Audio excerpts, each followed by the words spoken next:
Hi ನಮಸ್ತೆ ಎಲ್ಲರಿಗೂ Kannada study hub YouTube ಚಾನಲ್ಗೆ ಸ್ವಾಗತ. ಸೊ ಈ ಸೆಷನಲ್ಲಿ ನಾವೇನು ನೋಡೋಣ ಅಂತ ಹೇಳಿದ್ರೆ RPF ಕಾನ್ಸ್ಟೇಬಲ್ ರಿಲೇಟೆಡ್ ಹಳೆಯ ಪ್ರಶ್ನೆ ಪತ್ರಿಕೆಗಳಲ್ಲಿ RPF ಕಾನ್ಸ್ಟೇಬಲ್ ಹಾಗೆ RPF SI ಪ್ರಶ್ನೆ ಪತ್ರಿಕೆಗಳಲ್ಲಿ ಏನೇನು ಪ್ರಶ್ನೆಗಳನ್ನ ಕೇಳಿದಾನಲ್ವಾ, ಯಾವ್ಯಾವ ಪ್ರಶ್ನೆಗಳು ರಿಪೀಟ್ ಆಗ್ಬೋದಲ್ವಾ, ಸೊ ಆ ಪ್ರಶ್ನೆ ಪತ್ರಿಕೆಗಳಲ್ಲಿನ ಪ್ರಶ್ನೆಗಳನ್ನು ತೊಗೊಂಡು ಬಂದಿದ್ದೀವಿ, ಸರಿನಾ. ಸೊ ಅದನ್ನು ಡಿಸ್ಕಷನ್ ಮಾಡೋಣ. ಸೊ ಅದು ನಿಮಗೆ ಹೆಲ್ಪ್ಫುಲ್ ಆಗುತ್ತೆ ಅಂತ ಹೇಳ್ತಾ, ಹಾಗೆ RRB ಡಿ ಗ್ರೂಪ್ ಯಾರು ಅಪ್ಲೈ ಮಾಡಿದಾರಲ್ವಾ, ಸೊ ಅವರಿಗೂ ಕೂಡ ಇಲ್ಲಿಂದ ಪ್ರಶ್ನೆಗಳು ರಿಪೀಟ್ ಆಗೋ ಚಾನ್ಸಸ್ ಕೂಡ ಇರುತ್ತೆ. ಯಾಕೆಂದರೆ ರೈಲ್ವೆ ಡಿಪಾರ್ಟ್ಮೆಂಟ್ ಅಲ್ವಾ ಎಲ್ಲದೂ ಕೂಡ, ಸೊ ಅದಕ್ಕೆ ಪ್ರಶ್ನೆಗಳು ಬರಬಹುದು, ಕಾನ್ಸೆಪ್ಟ್ನ ಅಲ್ಲಿ ಕೂಡ ಕೇಳ್ತಾನೆ, ಸರಿನಾ. ಸೊ ಅವರೆಲ್ಲರಿಗೂ ಕೂಡ ಇದು ಯೂಸ್ಫುಲ್ ಆಗುತ್ತೆ ಅಂತ ಹೇಳ್ತಾ ವಿಡಿಯೋನ ಸ್ಟಾರ್ಟ್ ಮಾಡ್ತಾ ಇದ್ದೀನಿ. ವಿಡಿಯೋನ ಸ್ಟಾರ್ಟ್ ಮಾಡೋಕ್ಕಿಂತ ಮುಂಚೆ ವಿಡಿಯೋ ಕೊನೆವರೆಗೂ ನೋಡಿ ಅಂತ ಹೇಳ್ತಾ, ವಿಡಿಯೋ ಕೊನೆವರೆಗೂ ನೋಡಿದ ನಂತರ ವಿಡಿಯೋ ಇಷ್ಟ ಆದರೆ ಲೈಕ್ ಮಾಡಿ, ಸಬ್ಸ್ಕ್ರೈಬ್ ಮಾಡಿ. ಇಫ್ ಈ ಒಂದು ವಿಡಿಯೋ ಇಷ್ಟ ಆಗಲಿಲ್ಲ ಅಂದರೆ ಸೊ ಆಬ್ವಿಯಸ್ಲಿ ಡಿಸ್ಲೈಕ್ ಮಾಡಿ ಅಂತ ಹೇಳ್ತಾ, ಮೊದಲ ಪ್ರಶ್ನೆ ಏನಿದೆ ಅಂದರೆ, ಭಾರತೀಯ ಸಂವಿಧಾನದ ಯಾವ ಲೇಖನಗಳ ಪ್ರಕಾರ ಅಲ್ಪಸಂಖ್ಯಾತರು ತಮ್ಮ ಶಿಕ್ಷಣ ಸಂಸ್ಥೆಗಳನ್ನು ಸ್ಥಾಪಿಸಲು ಮತ್ತು ನಿರ್ವಹಿಸಲು ಹಕ್ಕು ಹೊಂದಿದ್ದಾರೆ ಅಂತ ಕೇಳಿದ್ದಾರೆ. ಓಕೆ, ಅಂದರೆ ನಿಮಗೆ ಎರಡು ಪದ ನೆನಪಿರಲಿ. ಏನಂದರೆ ಒಂದು ಸಾಂಸ್ಕೃತಿಕ, ಓಕೆ, ಒಂದು ಸಾಂಸ್ಕೃತಿಕ ಹಾಗೆ ಇನ್ನೊಂದು ಸಾಂಸ್ಕೃತಿಕ ಹಾಗೆ ಶೈಕ್ಷಣಿಕ. ನೀವು ಪ್ರವಾಸ ಹೋಗುವಾಗೆಲ್ಲ ನಿಮಗೆ ಈ ವರ್ಡ್ ನೀವು ಕೇಳಿರ್ತೀರ. ಓಕೆ, ಸಾಂಸ್ಕೃತಿಕ ಮತ್ತು ಶೈಕ್ಷಣಿಕ ಪ್ರವಾಸದ ಮೇರೆಗೆ 2025ರಲ್ಲಿ ನಮ್ಮ ಶಾಲೆಯ ವಿದ್ಯಾರ್ಥಿಗಳನ್ನು ನಾವು ಪ್ರವಾಸಕ್ಕೆ ಕರೆದುಕೊಂಡು ಹೋಗುತ್ತಿದ್ದೇವೆ ಅಂತ ಭಾಷಣ ಎಲ್ಲ ಮಾಡ್ತಿರ್ತಾರೆ. ಓಕೆ, ಸೊ ಇದೇ ಸೇಮ್ ಆರ್ಡ್ರಲ್ಲಿ ನೆನಪಿರಲಿ ಈ ವರ್ಡ್ನ. ಓಕೆ, ಈ ಸೆಂಟೆನ್ಸನ್ನು ಏನು, ಸಾಂಸ್ಕೃತಿಕ ಮತ್ತು ಶೈಕ್ಷಣಿಕ. ಈ ಸಾಂಸ್ಕೃತಿಕ ಅಂತ ಬಂದರೆ 29ನೇ ವಿಧಿ, ಶೈಕ್ಷಣಿಕ ಅಂತ ಬಂದರೆ 30ನೇ ವಿಧಿ, ಸರಿನಾ. ಸೊ 30ನೇ ವಿಧಿ. ಸೊ ಇಲ್ಲಿ ಸಾಂಸ್ಕೃತಿಕ ಬಂದಿದೆ ಅಥವಾ ಶೈಕ್ಷಣಿಕ ಬಂದಿದೆ? ಓಕೆ, ಸಾಂಸ್ಕೃತಿಕ ಅಂತೂ ಬಂದಿಲ್ಲ ಇಲ್ಲಿ, ಬಟ್ ಏನಿದೆ ಶಿಕ್ಷಣ ಸಂಸ್ಥೆ ಅಂತ ಕೊಟ್ಟಿದ್ದಾನೆ. ಸೊ ಶಿಕ್ಷಣ ಸಂಸ್ಥೆ ಏನಂದರೆ ಶೈಕ್ಷಣಿಕವಾಗಿ ಕಲಿಬೇಕು ತಾನೇ ನಾವು. ಓಕೆ, ಶಿಕ್ಷಣ ಅಂದರೆ ಶೈಕ್ಷಣಿಕ.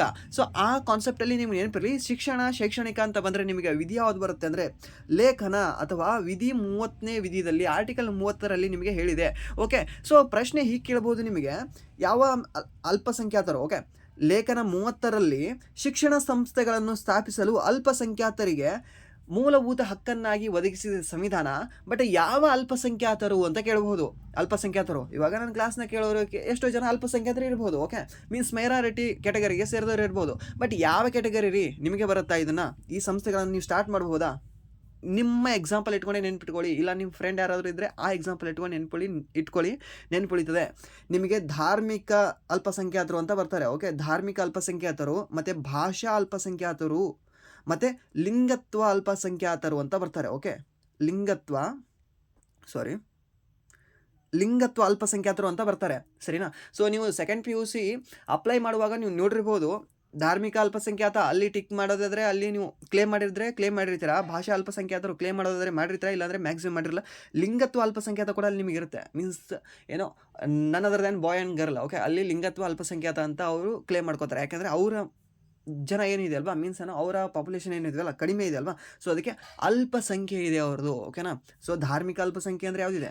ಮೆಜಾರಿಟಿ ಭಾರತದಲ್ಲಿ ಹಿಂದೂ ಇದೆ. ಓಕೆ, ಮೆಜಾರಿಟಿ ಭಾರತದಲ್ಲಿ ಹಿಂದೂ ಇದೆ. ಸೊ ಇದು ಬಹುಸಂಖ್ಯಾತ ಆಗ್ತದೆ. ಸೊ ಹಿಂದೂ ಒಂದು ಬಿಟ್ಟು, ಓಕೆ, ಹಿಂದೂ ನಮ್ಮ ಧರ್ಮವನ್ನು ಒಂದು ಬಿಟ್ಟು ಈ ಉಳಿದದ್ದು ಯಾವುದೇ ಧರ್ಮವಾಗಲಿ ಅದು ಧಾರ್ಮಿಕ ಅಲ್ಪಸಂಖ್ಯಾತದಲ್ಲಿ ಬರ್ತದೆ. ಓಕೆ, ಧಾರ್ಮಿಕ ಅಲ್ಪಸಂಖ್ಯಾತದಲ್ಲಿ ಬರ್ತದೆ. ಭಾಷಾ ಅಲ್ಪಸಂಖ್ಯಾತ ಅಂದರೆ ಇವಾಗ ನೋಡಿ, ನಾವು ಕರ್ನಾಟಕದಲ್ಲಿ ಎಲ್ಲ ಕನ್ನಡ ಮಾತಾಡ್ತಿದ್ವಿ. ಓಕೆ, ನಾನು ಕನ್ನಡ ಮಾತಾಡ್ತಿದ್ದೀನಿ, ನೀವು ಕನ್ನಡ ಮಾತಾಡ್ತೀರಾ. ಓಕೆ, ನಿಮಗೂ ಕನ್ನಡ ಬರುತ್ತೆ, ನನಗೂ ಕನ್ನಡ ಬರುತ್ತೆ. ಆಲ್ ಓವರ್ ಕರ್ನಾಟಕದಲ್ಲಿ ಇವಾಗ ಪ್ರಸ್ತುತ ಒಂದು 7 ಕೋಟಿ ಜನ ಇದೆ ಅಂದರೆ 7 ಕೋಟಿ ಜನದಲ್ಲಿ ನಿಮಗೆ ಒಂದು 5 ಕೋಟಿ ಜನ ಆದರೂ ನಿಮಗೆ ಕನ್ನಡವನ್ನು ಮಾತಾಡ್ತಾರೆ. ಓಕೆ, ಕನ್ನಡ ಮಾತಾಡ್ತಾರೆ. ನೀವು ದಕ್ಷಿಣ ಕನ್ನಡದಲ್ಲಿ ಹೋದರೆ ಅಲ್ಲಿ ನಿಮಗೆ ತುಳು ಮಾತಾಡ್ತಾರೆ. ಓಕೆ, ತುಳು ಇದೇನಿದ್ರೆ ಭಾಷೆ ಅಲ್ಪಸಂಖ್ಯಾತರು ಇದ್ದಾರೆ ಅವರು. ಯಾಕಂದರೆ ಆ ಭಾಷೆ ಮಾತಾಡೋರು ಕಡಿಮೆ ಇದ್ದಾರೆ. ಓಕೆ, ಕಡಿಮೆ ಇದ್ದಾರೆ. ಕಾನ್ಸೆಪ್ಟ್ ಹೇಳ್ತಾ ಇದ್ದೀನಿ, ಓಕೆ, ಕತೆ ಹೇಳ್ತಾ ಇಲ್ಲ, ಕಾನ್ಸೆಪ್ಟ್ ಹೇಳ್ತಾ ಇದ್ದೀನಿ, ಕೇಳ್ತಾನೆ. ಸೊ ಇದು ನಿಮಗೆ ಸಂಪೂರ್ಣ ಅರ್ಥವಾಗಿದ್ದರೆ ಮಾತ್ರ ಯಾವ ರೀತಿ ಬೇಕಾದರೆ ಇವಾಗ ಒಂದು ಪಾಯಿಂಟ್ ಇಟ್ಟು 360 ಆ್ಯಂಗಲ್ ಯಾವ ರೀತಿ ಕೇಳಿದ್ರು ನಿಮಗೆ ಹೇಳಕ್ಕೆ ಬರಬೇಕು. ಓಕೆ, ಸೊ ಇದು ಬರುತ್ತೆ. ಏನು ಭಾಷೆ ಅಲ್ಪಸಂಖ್ಯಾತರು ಅಂದರೆ ಆ ಭಾಷೆಯನ್ನು ಮಾತಾಡೋರು ಕಡಿಮೆ ಇರ್ತಾರೆ. ಇವಾಗ ಉರ್ದು ಮಾತಾಡೋರಪ್ಪ, ಓಕೆ, ಉರ್ದು ಮಾತಾಡೋರು ಜಾಸ್ತಿ ಇದ್ದಾರಾ ನಮ್ಮ ಕರ್ನಾಟಕದಲ್ಲಿ? ಆಲ್ ಓವರ್ ಇಂಡಿಯಾದಲ್ಲಿ ಕಡಿಮೆ ಇದ್ದಾರಾ ಅಥವಾ ಹೆಚ್ಚಿಗೆ ಇದ್ದಾರಾ? ಹೆಚ್ಚಿಗೆ ಇಲ್ಲ, ಕಡಿಮೆ ಇದ್ದಾರೆ. ಸೊ ಅದಕ್ಕೆ ಇವರು ಎಲ್ಲಿ ಬರ್ತಾರೆ ಅಂದರೆ ಇವರು ಕೂಡ ನಿಮಗೆ ಭಾಷಾ ಅಲ್ಪಸಂಖ್ಯಾತರಲ್ಲಿ ಬರ್ತದೆ. ಅದಕ್ಕೆ ನಿಮಗೆ ಉರ್ದು ಸ್ಕೂಲ್ಗಳು ಕಂಡು ಬರ್ತವೆ ಎಲ್ಲಿಯೂ ಕೂಡ. ಓಕೆ, ಉರ್ದು ಸ್ಕೂಲ್ಗಳು ನಿಮ್ಮ ಊರಿಗೊಂದೊಂದು ಅಥವಾ ನಿಮ್ಮ ತಾಲೂಕಿನಲ್ಲಿ ಒಂದು 8-10 ಊರುಗಳಲ್ಲಿ ಆದರೂ ಕಂಡು ಬರ್ತವೆ, ಇಲ್ಲಾಂದರೆ ತಾಲೂಕಿನಲ್ಲಿ ಒಂದಾದರೂ ಇದ್ದೇ ಇರುತ್ತೆ ಉರ್ದು ಸ್ಕೂಲ್. ಓಕೆ, ಸೊ ಅಲ್ಲಿ ಭಾಷಾ ಅಲ್ಪಸಂಖ್ಯಾತದ ಮೇರೆಗೆ ಅವರು ಶಿಕ್ಷಣ ಸಂಸ್ಥೆಗಳನ್ನು ಸ್ಥಾಪನೆ ಮಾಡ್ಕೋತಾರೆ. ಎಷ್ಟನೇ ವಿಧಿಯ ಪ್ರಕಾರ? 30ನೇ ವಿಧಿಯ ಪ್ರಕಾರ. ಓಕೆ, ಭಾಷಾ ಅಲ್ಪಸಂಖ್ಯಾತರು ಮಾತ್ರ, ಧಾರ್ಮಿಕ ಅಲ್ಪಸಂಖ್ಯಾತರು ಮತ್ತು ಲಿಂಗತ್ವ ಅಲ್ಪಸಂಖ್ಯಾತರಿಗೆ ಶೈಕ್ಷಣಿಕ ಸಂಸ್ಥೆಗಳನ್ನು ಸ್ಥಾಪಿಸಲು ಮೂಲಭೂತ ಹಕ್ಕು ನೀಡಿಲ್ಲ. ಓಕೆ, ಇವಾಗ ನಾನು ಮುಸ್ಲಿಂ ಇದ್ದೀನಿ, ನಾನು ಕ್ರಿಶ್ಚಿಯನ್ ಇದ್ದೀನಿ, ನಾನು ಮತ್ತು ಯಾವುದೋ ಒಂದು ಧರ್ಮ ಇದ್ದೀನಿ, ಪಾರ್ಸಿ ಇದ್ದೀನಿ, ಜೈನಿಸಮ್ ಇದ್ದೀನಿ, ನನ್ನ ಧರ್ಮದ ಒಂದು ಸಂಸ್ಥೆಯನ್ನು ಸ್ಟಾರ್ಟ್ ಮಾಡ್ತೀನಿ ಅಂದರೆ ಮಾಡ್ಬೋದು, ಬಟ್ ಅದು ಮೂಲಭೂತ ಹಕ್ಕನ್ನಾಗಿ ಅಲ್ಲ. ಓಕೆ, ಭಾಷಾ ಅಲ್ಪಸಂಖ್ಯಾತರ ಮಾತ್ರ ಸ್ಟಾರ್ಟ್ ಮಾಡ್ಬೋದು, ಭಾಷಾ ಅಲ್ಪಸಂಖ್ಯಾತರಿಗೆ ಮಾತ್ರ ಮೂಲಭೂತ ಹಕ್ಕನ್ನಾಗಿ 30ನೇ ವಿಧಿಯಲ್ಲಿ ಹೇಳಲಾಗಿದೆ. ಓಕೆ, ನೆನಪಿರ್ರಿ. ಹಾಗೆ ಸಾಂಸ್ಕೃತಿಕ ಅಂತ ನಿಮ್ಗೆ ಏನಾದರೂ ಹೊರಡು ಅಂತ ಕಣ್ಣು ಮುಚ್ಕೊಂಡು 29ನೇ ವಿಧಿ ಅಂತ ಹಾಕಿ ಬಂದುಬಿಡ್ಬೇಕಷ್ಟೇ. ಓಕೆ, ಸೊ ಈ 31ನೇ ವಿಧಿ ಪ್ರಸ್ತುತ ರದ್ದಾಗಿದೆ. 31ನೇ ವಿಧಿ ಏನಿತ್ತು ಅಂದರೆ 31ನೇ ವಿಧಿ ಏನಾಗಿತ್ತು ಅಂದರೆ ಇದು ಆಸ್ತಿಯ ಹಕ್ಕು ಹೊಂದಿತ್ತು. ಓಕೆ, ಆಸ್ತಿಯ ಹಕ್ಕನ್ನು ಹೊಂದಿತ್ತು. ಯಾವುದು 31ನೇ ವಿಧಿ ಏನಿದೆ ಅಲ್ವಾ, ಆಸ್ತಿಯ ಹಕ್ಕನ್ನು ಹೊಂದಿತ್ತು. ಇದನ್ನು 1978ರಲ್ಲಿ 44ನೇ ತಿದ್ದುಪಡಿ ಮಾಡಿ ಮೊರಾರ್ಜಿ ದೇಸಾಯಿ ಅವರು ಆಸ್ತಿಯ ಹಕ್ಕನ್ನು ಮೂಲಭೂತ ಹಕ್ಕಿನಿಂದ ತೆಗೆದು ಕಾನೂನಾತ್ಮಕ ಹಕ್ಕನ್ನಾಗಿ ಮಾಡ್ತಾರೆ. ಓಕೆ, ಕಾನೂನಾತ್ಮಕ ಹಕ್ಕನ್ನಾಗಿ ಮಾಡ್ತಾರೆ. ಎಷ್ಟನೇ ತಿದ್ದುಪಡಿ ಮಾಡಿ? 44ನೇ ತಿದ್ದುಪಡಿ ಮಾಡಿ. ಎಷ್ಟನೇ ವರ್ಷ? 1978ರಲ್ಲಿ. ಯಾರಿದ್ರು ಪ್ರಧಾನಮಂತ್ರಿ ಅಂದರೆ ಮೊರಾರ್ಜಿ ದೇಸಾಯಿ ಅವರು. ಓಕೆ, ಮೊರಾರ್ಜಿ ದೇಸಾಯಿ ಅವರು ಇರ್ತಾರೆ. ಸರಿನಾ? ಇದೆಲ್ಲ ನೆನಪಿರಲಿ ನಿಮಗೆ. ಸೊ ಪ್ರಸ್ತುತ ಮೂಲಭೂತ ಹಕ್ಕುಗಳು ಎಷ್ಟಿದ್ದಾವೆ ಅಂದರೆ 7 - 1 = 6 ಇದ್ದಾವೆ. ಓಕೆ, ಸೊ 7 ಸಂವಿಧಾನ ಬಂದಾಗ 7 ಇದ್ದು, ಬಟ್ ಇದರಲ್ಲಿ ಯಾವುದು ಆಸ್ತಿಯ ಹಕ್ಕು ತೆಗೆದ್ರಲ್ವಾ 44ನೇ ತಿದ್ದುಪಡಿ ಮಾಡಿ 1978ರಲ್ಲಿ. ಸೊ ಇವಾಗ ಪ್ರಸ್ತುತ ಎಷ್ಟಿದ್ದಾವೆ ಅಂದರೆ 6 ಮೂಲಭೂತ ಹಕ್ಕುಗಳಿದ್ದಾವೆ. 6 ಮೂಲಭೂತ ಹಕ್ಕುಗಳು ಯಾವುದಂದರೆ, 1 ಸಮಾನತೆಯ ಹಕ್ಕು ಅಂತ ಬರ್ತದೆ. ಓಕೆ, ಯಾವುದು ಸಮಾನತೆಯ ಹಕ್ಕು ಅಂತ ಬರ್ತದೆ. 2 ಸ್ವಾತಂತ್ರ್ಯದ ಹಕ್ಕು ಅಂತ ಬರ್ತದೆ. 3 ನಿಮಗೆ ಶೋಷಣೆಯ ವಿರುದ್ಧದ ಹಕ್ಕು ಅಂತ ಬರ್ತದೆ. 4 ನಿಮಗೆ ಯಾವುದಂದ್ರೆ ಧಾರ್ಮಿಕ ಹಕ್ಕು ಬರ್ತದೆ. ಓಕೆ, ಧಾರ್ಮಿಕ ಹಕ್ಕು ಬರ್ತದೆ. 5 ನಿಮಗೆ ಅಲ್ಪಸಂಖ್ಯಾತ ಹಕ್ಕು ಅಂತ ಬರ್ತದೆ. 6 ನಿಮಗೆ ಸಂವಿಧಾನ ಮೂಲಭೂತ ಪರಿಹಾರಗಳ ಹಕ್ಕು